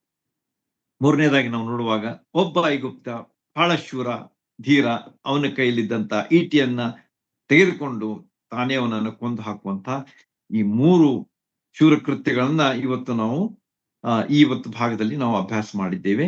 ಇಂಥ ಶೂರ ಕೃತ್ಯಗಳಲ್ಲಿ ಇಂದು ಏನಾಯ್ತು ಅಂತ ಹೇಳಿ ನಮ್ಗೆ 22ನೇ ವಚನಕ್ಕೆ ಬರುವಾಗ, ಮೂವರಲ್ಲಿ ಖ್ಯಾತಿಗೊಂಡನು. ಅವಾಗ people came to know about him. Yes, is the real brave man ಎಂಬುದಾಗಿ ಜನರು ಅವನ ಬಗ್ಗೆ ತಿಳ್ಕೊಂಡ್ರು ಅಂತ ಹೇಳಿ ನಮ್ಗೆ ಅಲ್ಲಿ ಬರೆದದೆ. ಅಷ್ಟೇ ಅಲ್ಲದೆ 30 ಮಂದಿ ಧೀರರಲ್ಲಿ ವಿಶೇಷ ಪ್ರಸಿದ್ಧಿ ಸಿಕ್ತ ಅವನಿಗೆ. ಮೂವರಲ್ಲಿ ಸಿಕ್ತು ಫಸ್ಟ್. ಮೂವರು ಬಹಳ ಮಧ್ಯಮ ಏನಿದ್ದಂತ 300 ಜನ ಹೊರತು ಬಂದಿದ್ದ ಅವನು. ಅವನ ಬಗ್ಗೆ ಅದೇ ಅಲ್ಲಿ ಮೇಲೆ ನೋಡ್ರಿ, 300 ಜನರನ್ನು ಸೋಲಿಸಿ ಬಂದಿದ್ದ. ಆದ್ರೆ ಬೆನಾಯನು ಒನ್ ಆಫ್ ದ 3 ಇದ್ದ. ಮುಂದೆ 30 ಜನರು ಸಹ ನೆಕ್ಸ್ಟ್ ಸೆಕೆಂಡ್ ಸರ್ಕಲ್ ಇದು. ಫಸ್ಟ್ 3 ಸರ್ಕಲ್, ಸೆಕೆಂಡ್ 30 ಇದ್ದಂತ ಸರ್ಕಲ್, ಅದರಲ್ಲಿಯೂ ಸಹ ವಿಶೇಷವಾದಂತ ಪ್ರಸಿದ್ಧಿಯನ್ನ ಪಡೆದುಕೊಂಡನು ಎಂಬುದಾಗಿ ಅವನ ಬಗ್ಗೆ ಹೇಳ್ತದೆ. ನೋಡ್ರಿ ಯಾವ ರೀತಿಯಾಗಿ ದೇವರು ಅವನನ್ನ ಅಭಿವೃದ್ಧಿ ಪಡಿಸ್ತಾ ಇದ್ದಾನೆ, ಅವನನ್ನ ಮೇಲಕ್ಕೆ ತರ್ತಾ ಇದ್ದಾನೆ. ತನ್ನನ್ನ ನಂಬಿದಂಥ ಬೆನಾಯನನ್ನ ದೇವರು ಯಾವ ರೀತಿಯಾಗಿ ಅಭಿವೃದ್ಧಿ ಪಡಿಸ್ತಾ ಇದ್ದಾನೆ ಎಂಬುದನ್ನ ಈ ಭಾಗ ನಮಗೆ ತಿಳಿಸ್ತದೆ. ಇದನ್ನೆಲ್ಲ ನೋಡಿದಂತ ದಾವಿದ ಅರಸ ಏನ್ ಮಾಡ್ಬಿಟ್ಟ ಅಂತಂದ್ರೆ, ಅವನನ್ನ ತನ್ನ ಅಂಗರಕ್ಷಕನನ್ನಾಗಿ ಮಾಡಿಕೊಂಡ. He made him a bodyguard. ಅಂಗರಕ್ಷಕ ಮಾಡಿಕೊಂಡ ಅಂದ್ರೆ ಹಿ ವಿಲ್ ಪ್ರೊಟೆಕ್ಟ್ ಮೀ ಎಂಬಂತ ಒಂದು ಕಾನ್ಫಿಡೆನ್ಸ್ ದಾವಿದನಲ್ಲಿ ಬಂತು ಅಂತ ಹೇಳಿ ನಮಗ ಇಲ್ಲಿ ಕಂಡು ಬರ್ತದೆ. ಅಂಗರಕ್ಷಕನನ್ನಾಗಿ ಮಾಡಿಕೊಂಡ. ಅಷ್ಟೇ ಅಲ್ಲದೆ ಕೆರೇತ್ಯ ಪಲೇತ್ಯ ಎಂಬಂತಹ 2 ಗುಂಪುಗಳಿದ್ದು ಇಸ್ರಾಯೇಲ್ರಲ್ಲಿ. ಬಹಳ ಒಂದು ದೊಡ್ಡ ಒಂದು ಇದಿತ್ತು, ಸೈನ್ಯ ಇತ್ತು. 2 ತುಕಡಿಗಳಿದ್ದು, ಸೈನ್ಯದ ತುಕಡಿಗಳಂತ ಹೇಳ್ತೇವೆ ನಾನು. ಆ ರೀತಿಯಾಗಿ ಕೆರೇತ್ಯ ಪಲೇತ್ಯ ಎಂಬಂತಹ ಈ 2 ಸೈನ್ಯಗಳ ತುಕಡಿ ಅಥವಾ 2 ಸೈನ್ಯಗಳ ಭಾಗಗಳಿದ್ದು ಅವುಗಳ ನಾಯಕನನ್ನಾಗಿ ಮಾಡಿದ ಎಂಬುದಾಗಿ ನಾವು ಆ ಭಾಗದಲ್ಲಿ ಓದ್ತೇವೆ. ನೋಡ್ರಿ ಎಷ್ಟು ವಿಶೇಷವಾದ ರೀತಿಯಲ್ಲಿ ದೇವರು ಬೆನಾಯನನ್ನ ಮೇಲೆ ತೆಗೆದುಕೊಂಡು ಬರುವಂತಹ ಎತ್ತುವಂತಹ ಕಾರ್ಯ ಇಲ್ಲಿ ನಮಗೆ ಕಂಡು ಬರ್ತದೆ. ದೇವರ ಯೋಜನೆಗಳು ಬಹಳ ಅದ್ಭುತವಾಗಿರ್ತವೆ, ಊಹಿಸ್ಲಿಕ್ಕೂ ಆಗುದಿಲ್ಲ. ನೀವು ಈ 3 ಸನ್ನಿವೇಶ ತೆಗೆದುಕೊಂಡು ನೋಡಿದರೆ ಹ್ಯೂಮನ್ಲಿ ಇಂಪಾಸಿಬಲ್ ಅನಿಸ್ತದೆ, ನಿಮ್ಗೆ ಊಹಿಸ್ಲಿಕ್ಕೆ ಆಗುದಿಲ್ಲ ನಮಗೆ. ಆದ್ರೆ ದೇವರು ಮಾಡ್ಲಿಕ್ಕೆ ಸಾಧ್ಯ. It is possible with god. What is not possible with man, it is possible with god. ನಾವು ಮನುಷ್ಯರು, ನಮಗೆ ಅಸಾಧ್ಯ, ಆದ್ರೆ ದೇವರಿಗೆ ಎಲ್ಲವೂ ಸಾಧ್ಯ. ನಂಬರಿ, ಎಲ್ಲವೂ ನಿಮಗೆ ಸಾಧ್ಯ ಎಂಬುದಾಗಿ ದೇವಸ್ವಾಮಿ ಮಾತಳಿಗೆ ಹೇಳಿದ್ದನ್ನು ನಾವು ನೆನ್ಪಿಟ್ಕೊಳ್ಬಹುದು. ಈ ರೀತಿಯಾಗಿ ನಾವು ಆತನ ಆಲೋಚನೆಗಳಿಗೆ ಅನುಸಾರವಾಗಿ, ಅಂದ್ರೆ ಆತನ ಚಿತ್ತಕ್ಕನುಸಾರವಾಗಿ, ಆತನ ಆಲೋಚನೆಗಳಿಗೆ ಅನುಸಾರವಾಗಿ, ಆತನ ಯೋಜನೆಗಳಲ್ಲಿ ನಾವು ಒಳಗೊಳ್ಳುವಾಗ ದೇವ್ರು ಏನ್ ಮಾಡ್ತಾನಂತಂದ್ರೆ ನಮಗೆ ಬೇಕಾದಂತ ಅದ್ಭುತವಾದಂತ ಅನುಭವವನ್ನ ಕೊಡ್ತಾನೆ. ತನ್ನ ಅಗಾಧವಾದಂತ ಅನುಭವ, ಅಗಾಧತೆಯ ಅನುಭವವನ್ನ ನಮಗೆ ಆತನು ಕೊಡ್ತಾನೆ. ಬೆನಾಯನಿಗೆ ನೆನ್ಸಿರ್ಲಿಕ್ಕಿಲ್ಲ ಇವೆಲ್ಲ, ಆದ್ರೆ ಯಾವಾಗ ಆತನ ದೇವ್ರ ಮೇಲೆ ನಂಬಿಕೆ ಇಟ್ಟು ಎಲ್ಲ ಕೆಲಸಗಳನ್ನು ಮಾಡುವಾಗ ಅವುಗಳನ್ನ ಆತನು ಅನುಭವಿಸ್ತಾನೆ. ದೇವರು ಸರ್ವೋತ್ತಮನೆಂಬುದನ್ನ ಅನುಭವಿಸಿ ತಿಳ್ಕೊಳ್ರಿ ಎಂಬುದಾಗಿ 34ನೇ ಕೀರ್ತನೆಯಲ್ಲಿ ನಾವು ನೋಡ್ತೇವೆ. ಆದ್ರೆ ಎಷ್ಟು ನಾವು ಅನುಭವಿಸ್ತೇವೆ? ಬೆನಾಯನು ಮಾತ್ರ ಅದನ್ನ ಅನುಭವಿಸಿದ. ಆದ ಕಾರಣ ನಾವು ಸಹ ಅನುಭವಿಸ್ಲಿಕ್ಕೆ ಸಾಧ್ಯ ಎಂಬುದನ್ನ ಈ ಭಾಗ ನಮಗೆ ತಿಳಿಸ್ಕೊಡ್ತದೆ. ಸ್ವಲ್ಪ 2 ನಿಮಿಷದಲ್ಲಿ ಮುಗಿಸ್ತೇನೆ. ಈ ಒಂದು ಹಳೆ ಒಡಂಬಡಿಕೆಗೆ ನಾವು ಪೂರಕವಾದಂತ ಒಂದು ಹೊಸ ಒಡಂಬಡಿಕೆಯನ್ನು ಸಹ ನಾನು ಈಗಾಗಲೇ 2 ವಚನಗಳನ್ನು ಓದ್ಲಿಕ್ಕೆ ಹಚ್ಚಿದ್ದೆ. ಅದು ಬಹಳ ಮುಖ್ಯವಾದಂಥದ್ದು. ಅದನ್ನು ಹೇಳಿ ನಾನು ಮುಗಿಸ್ತೇನೆ. ಆತ್ಮಿಕ ಅರ್ಥ ಇದು ನಾವು ಇಷ್ಟೆಲ್ಲ ನೋಡಿದೀವಿ. ಈಗ beautiful scenes, wonderful scenes, very thrilling scenes, ಬಹಳ ರೋಮಾಂಚಕಾರಿಯಾದಂತಹ ಸೀನ್ಸ್ ಗಳನ್ನ ಈಗ ನಾವು ನೋಡಿದ್ದೀವಿ. ಆದರೆ ಆತ್ಮೀಯ ಒಂದು ಅಪ್ಲಿಕೇಶನ್, ಸ್ಪಿರಿಚುವಲ್ ಅಪ್ಲಿಕೇಶನ್ ಏನೆಂಬುದನ್ನು ಸಹ ನಾವು ತಿಳ್ಕೊಂಡು ಮುಗಿಸ್ಬೇಕಾದದ್ದು ಬಹಳ ಅವಶ್ಯ. ನಮ್ಮ ರಕ್ಷಕನಾದಂತಹ ಯೇಸು ಕ್ರಿಸ್ತರು ಏನಾಗಿದ್ದಾರೆ ಅಂತ, ಈಸ್ ಎ ಗ್ರೇಟರ್ ದ್ಯಾನ್ ಬೆನಾಯ. ಬೆನಾಯನಿಗಿಂತಲೂ ಬಹಳ ಉನ್ನತನಾದಂಥ ರಕ್ಷಕನು ನಮ್ಮ ಯೇಸು ಸ್ವಾಮಿ ಆಗಿದ್ದಾನೆ. ಯಾವ ರೀತಿಯಾಗಿ ಅಂತ ಹೇಳಿ ನೀವು ಕೇಳಿದರೆ, ಆತನು ಮರಣವನ್ನ ನೇರವಾಗಿ ಎದುರಿಸಿದ. ಸೈತಾನನನ್ನ ಆ ಶಿಲುಬೆ ಮೇಲೆ ಸೋಲಿಸಿದ. ಎಲ್ಲಾ ಅಧಿಕಾರಿಗಳು ನೀವು ಓದಿದ್ರಿ, ನೀವು ಈಗಾಗಲೇ ಕೊಲೊಸ್ಸೆಯವರಿಗೆ ಬರೆದ ಪತ್ರದಲ್ಲಿ, ಎಲ್ಲಾ ಅಧಿಕಾರಿಗಳನ್ನ ಆತನು ಸೋಲಿಸಿದ ಎಂಬುದಾಗಿ ಪಾಪದ ಪಾಪದ ಪಾಪವನ್ನು ಮತ್ತು ಅದರ ಮರಣವನ್ನು ಆತನು ನೇರವಾಗಿ ಎದುರಿಸಿ ಆತನು ಜಯವನ್ನು ಪಡ್ಕೊಂಡಂತ ಯೇಸು ಸ್ವಾಮಿ ನಮ್ಮ ಯೇಸು ಸ್ವಾಮಿ ಆಗಿದ್ದಾನೆ. ಪಾಪದ ಬಂಧನ, ಪಾಪದ ಶಕ್ತಿಯಿಂದ, ಪಾಪದ ಬಂಧನದಿಂದ ನಮ್ಮನ್ನು ಉಳಿಸಿದಂತಹ ರಕ್ಷಕನು ಯೇಸು ಸ್ವಾಮಿ ಆಗಿದ್ದಾರೆ. ಆದ ಕಾರಣ ಇನ್ನೂ ಯಾರಾದರೂ ನಿಮ್ಮಲ್ಲಿ ಈ ಒಂದು ಅನುಭವ ನಿಮಗೆ ಬರೆದಿದ್ರೆ, ರಕ್ಷಣೆಯ ಅನುಭವ ನಿಮಗೆ ಆಗಿರ್ತಿದ್ರೆ, ಈ ಹೊತ್ತೇ ನೀವು ಪಶ್ಚಾತ್ತಾಪ ಪಡ್ರಿ. ನೀವು ಮಾಡಿದಂತಹ ತಪ್ಪು, ಅಪರಾಧ, ಪಾಪಗಳಿಗಾಗಿ ಯೇಸು ಸ್ವಾಮಿ ನನ್ನ ರಕ್ಷಕನು, ನನ್ನ ಪಾಪಗಳಿಗಾಗಿ ತನ್ನ ಪ್ರಾಣ ಕೊಟ್ಟವನು, ತನ್ನ ರಕ್ತ ಸುರಿಸಿದಂಥವನು ಎಂಬುದಾಗಿ ನಂಬಿಕೆ ಇಡ್ರಿ. ಆಗ ನೀವು ನಿಮ್ಮ ಪಾಪಗಳನ್ನ ಯೇಸು ಸ್ವಾಮಿ ಕ್ಷಮಿಸಿ ನಿಮ್ಮನ್ನ ದೇವರ ಮಕ್ಕಳನ್ನಾಗಿ ಮಾಡ್ತಾನೆ, ರಕ್ಷಣೆ ಅನುಭವ ಕೊಡ್ತಾನೆ, ಹೊಸ ಜೀವನ ಕೊಡ್ತಾನೆ, ನಿತ್ಯ ಜೀವನ ನಿರೀಕ್ಷೆ ಕೊಡ್ತಾನೆ, ಮತ್ತು ಅದ್ಭುತವಾದಂತಹ ಅನುಭವಗಳನ್ನ ನಾವು ಹೊಂದಿಕೊಂಡು ಮುಂದೆ ಹೋಗ್ಲಿಕ್ಕೆ ಸಾಧ್ಯವಾಗ್ತದೆ. ಒಂದು ವಚನ ಹೇಳಿ ಮುಗಿಸ್ತೇನೆ. ಯೋಹಾನ ಸುವಾರ್ತೆ 16ನೇ ಅಧ್ಯಾಯ 33ನೇ ವಚನ, ಎಲ್ಲರಿಗೂ ತಿಳಿದಂತಹ ವಚನ. ಯೋಹಾನ 16:33. ಲೋಕದಲ್ಲಿ ನಿಮಗೆ ಸಂಕಟ ಉಂಟು, ಲೋಕದಲ್ಲಿ ನಿಮಗೆ ಸಂಕಟ ಉಂಟು, ಧೈರ್ಯವಾಗಿರ್ರಿ. ಯೇಸು ಸ್ವಾಮಿ ಏನ್ ಹೇಳ್ತಾರೆ? ಧೈರ್ಯವಾಗಿರ್ರಿ. ಸಂಕಟ ಐತಂತ ಹೇಳಿ ಮನಗುಂದು ಬೇಡ್ರಿ, ಡಿಸ್ಕರೇಜ್ ಆಗ್ಬೇಡ್ರಿ, ಆದ್ರೆ ಧೈರ್ಯವಾಗಿರ್ರಿ. ನಾನು ಲೋಕವನ್ನು ಜಯಿಸಿದ್ದೇನೆ. ನೋಡ್ರಿ, ಬೆನಾಯನ ಜಯ ನಮ್ಮ ಕಣ್ಮುಂದಿದೆ. ಯೇಸು ಸ್ವಾಮಿಯವರು ಏನ್ ಹೇಳ್ತಾ ಇದ್ದಾರೆ? ನಾನು ಈ ಲೋಕವನ್ನೇ ಜಯಿಸಿದ್ದೇನೆ ಎಂಬುದಾಗಿ ಹೇಳ್ತಾ ಇದ್ದಾರೆ. ಆದ ಕಾರಣ ಬೆನಾಯನಿಗಿಂತಲೂ ಅದ್ಭುತನಾದಂತಹ ಯೇಸು ಸ್ವಾಮಿಯವರ ಕಡೆಗೆ ನಮ್ಮ ಲಕ್ಷ್ಯ ಯಾವಾಗಲೂ ಇರಲಿ. ಈ ಲೋಕದ ವ್ಯಕ್ತಿಗಳು ನಮಗೆ ಉದಾಹರಣೆಗಳಾಗಿದ್ದಾರೆ, ಆದ್ರೆ ನಮ್ಮ ರಕ್ಷಕನಾದಂತಹ ಯೇಸು ಸ್ವಾಮಿ ಯಾವಾಗಲೂ ನಮ್ಮ ಕೂಡ ಇದ್ದ ನಮ್ಮನ್ನ ನಡೆಸುವವರಾಗಿದ್ದಾರೆ. ಆದ ಕಾರಣ ಇಂಥ ಜಯವನ್ನ ಪಡೆದಂತಹ ಯೇಸು ಸ್ವಾಮಿ ಹೇಳ್ತಾನಲ್ಲ, ನಾನು ಲೋಕವನ್ನ ಜಯಿಸಿದ್ದೇನೆ. ನಾವು ಈ ಲೋಕದಲ್ಲಿದ್ದೇವೆ, ಆದ ಕಾರಣ ನಾವು ಏನ್ ಮಾಡ್ಬೇಕು? ಲೋಕವನ್ನ ಜಯಿಸಬೇಕು ಎಂಬ ಒಂದು ಉದ್ದೇಶದಿಂದ ಯೇಸು ಸ್ವಾಮಿ ಇದನ್ನ ತನ್ನ ಶಿಷ್ಯರಿಗೆ ಯೇಸು ಸ್ವಾಮಿ ಹೇಳಿದ್ರು. ಧೈರ್ಯದಿಂದಿರ್ರಿ, ಧೈರ್ಯಗೊಂದು ಬೇಡ್ರಿ, ನಾನಿದ್ದೇನೆ ಎಂಬುದಾಗಿ ಯೇಸು ಸ್ವಾಮಿ ಹೇಳಿದಂತಹ ಮಾತು ಯಾವಾಗಲೂ ನಮ್ಮ ಕಿವಿಗಳಲ್ಲಿ ಅದು ಅದು ಅದು ಕೇಳ್ತಾ ಇರಲಿ ನಮಗೆ. ಅದು let it echo in our ears. English ನಲ್ಲಿ ಸುಂದರವಾಗಿ ಬರ್ತದೆ ಅದು. ಅದು ಯಾವಾಗಲೂ ನಮ್ಮ ಕಿವಿಯಲ್ಲಿ ಇರ್ಲಿ, ನಮ್ಮ ಧ್ಯಾನದಲ್ಲಿರ್ಲಿ. ಆಗ ನಾವು ಈ ಲೋಕವನ್ನ ಜಯಿಸ್ತಾ ಮುಂದೆ ಮುಂದೆ ಹೋಗೋದಕ್ಕೆ ದೇವ್ರು ನಮ್ಮೆಲ್ಲರಿಗೂ ಸಹಾಯ ಮಾಡ್ಲಿ. ದೇವ್ರು ನಮಗೆ ಸ್ತೋತ್ರ.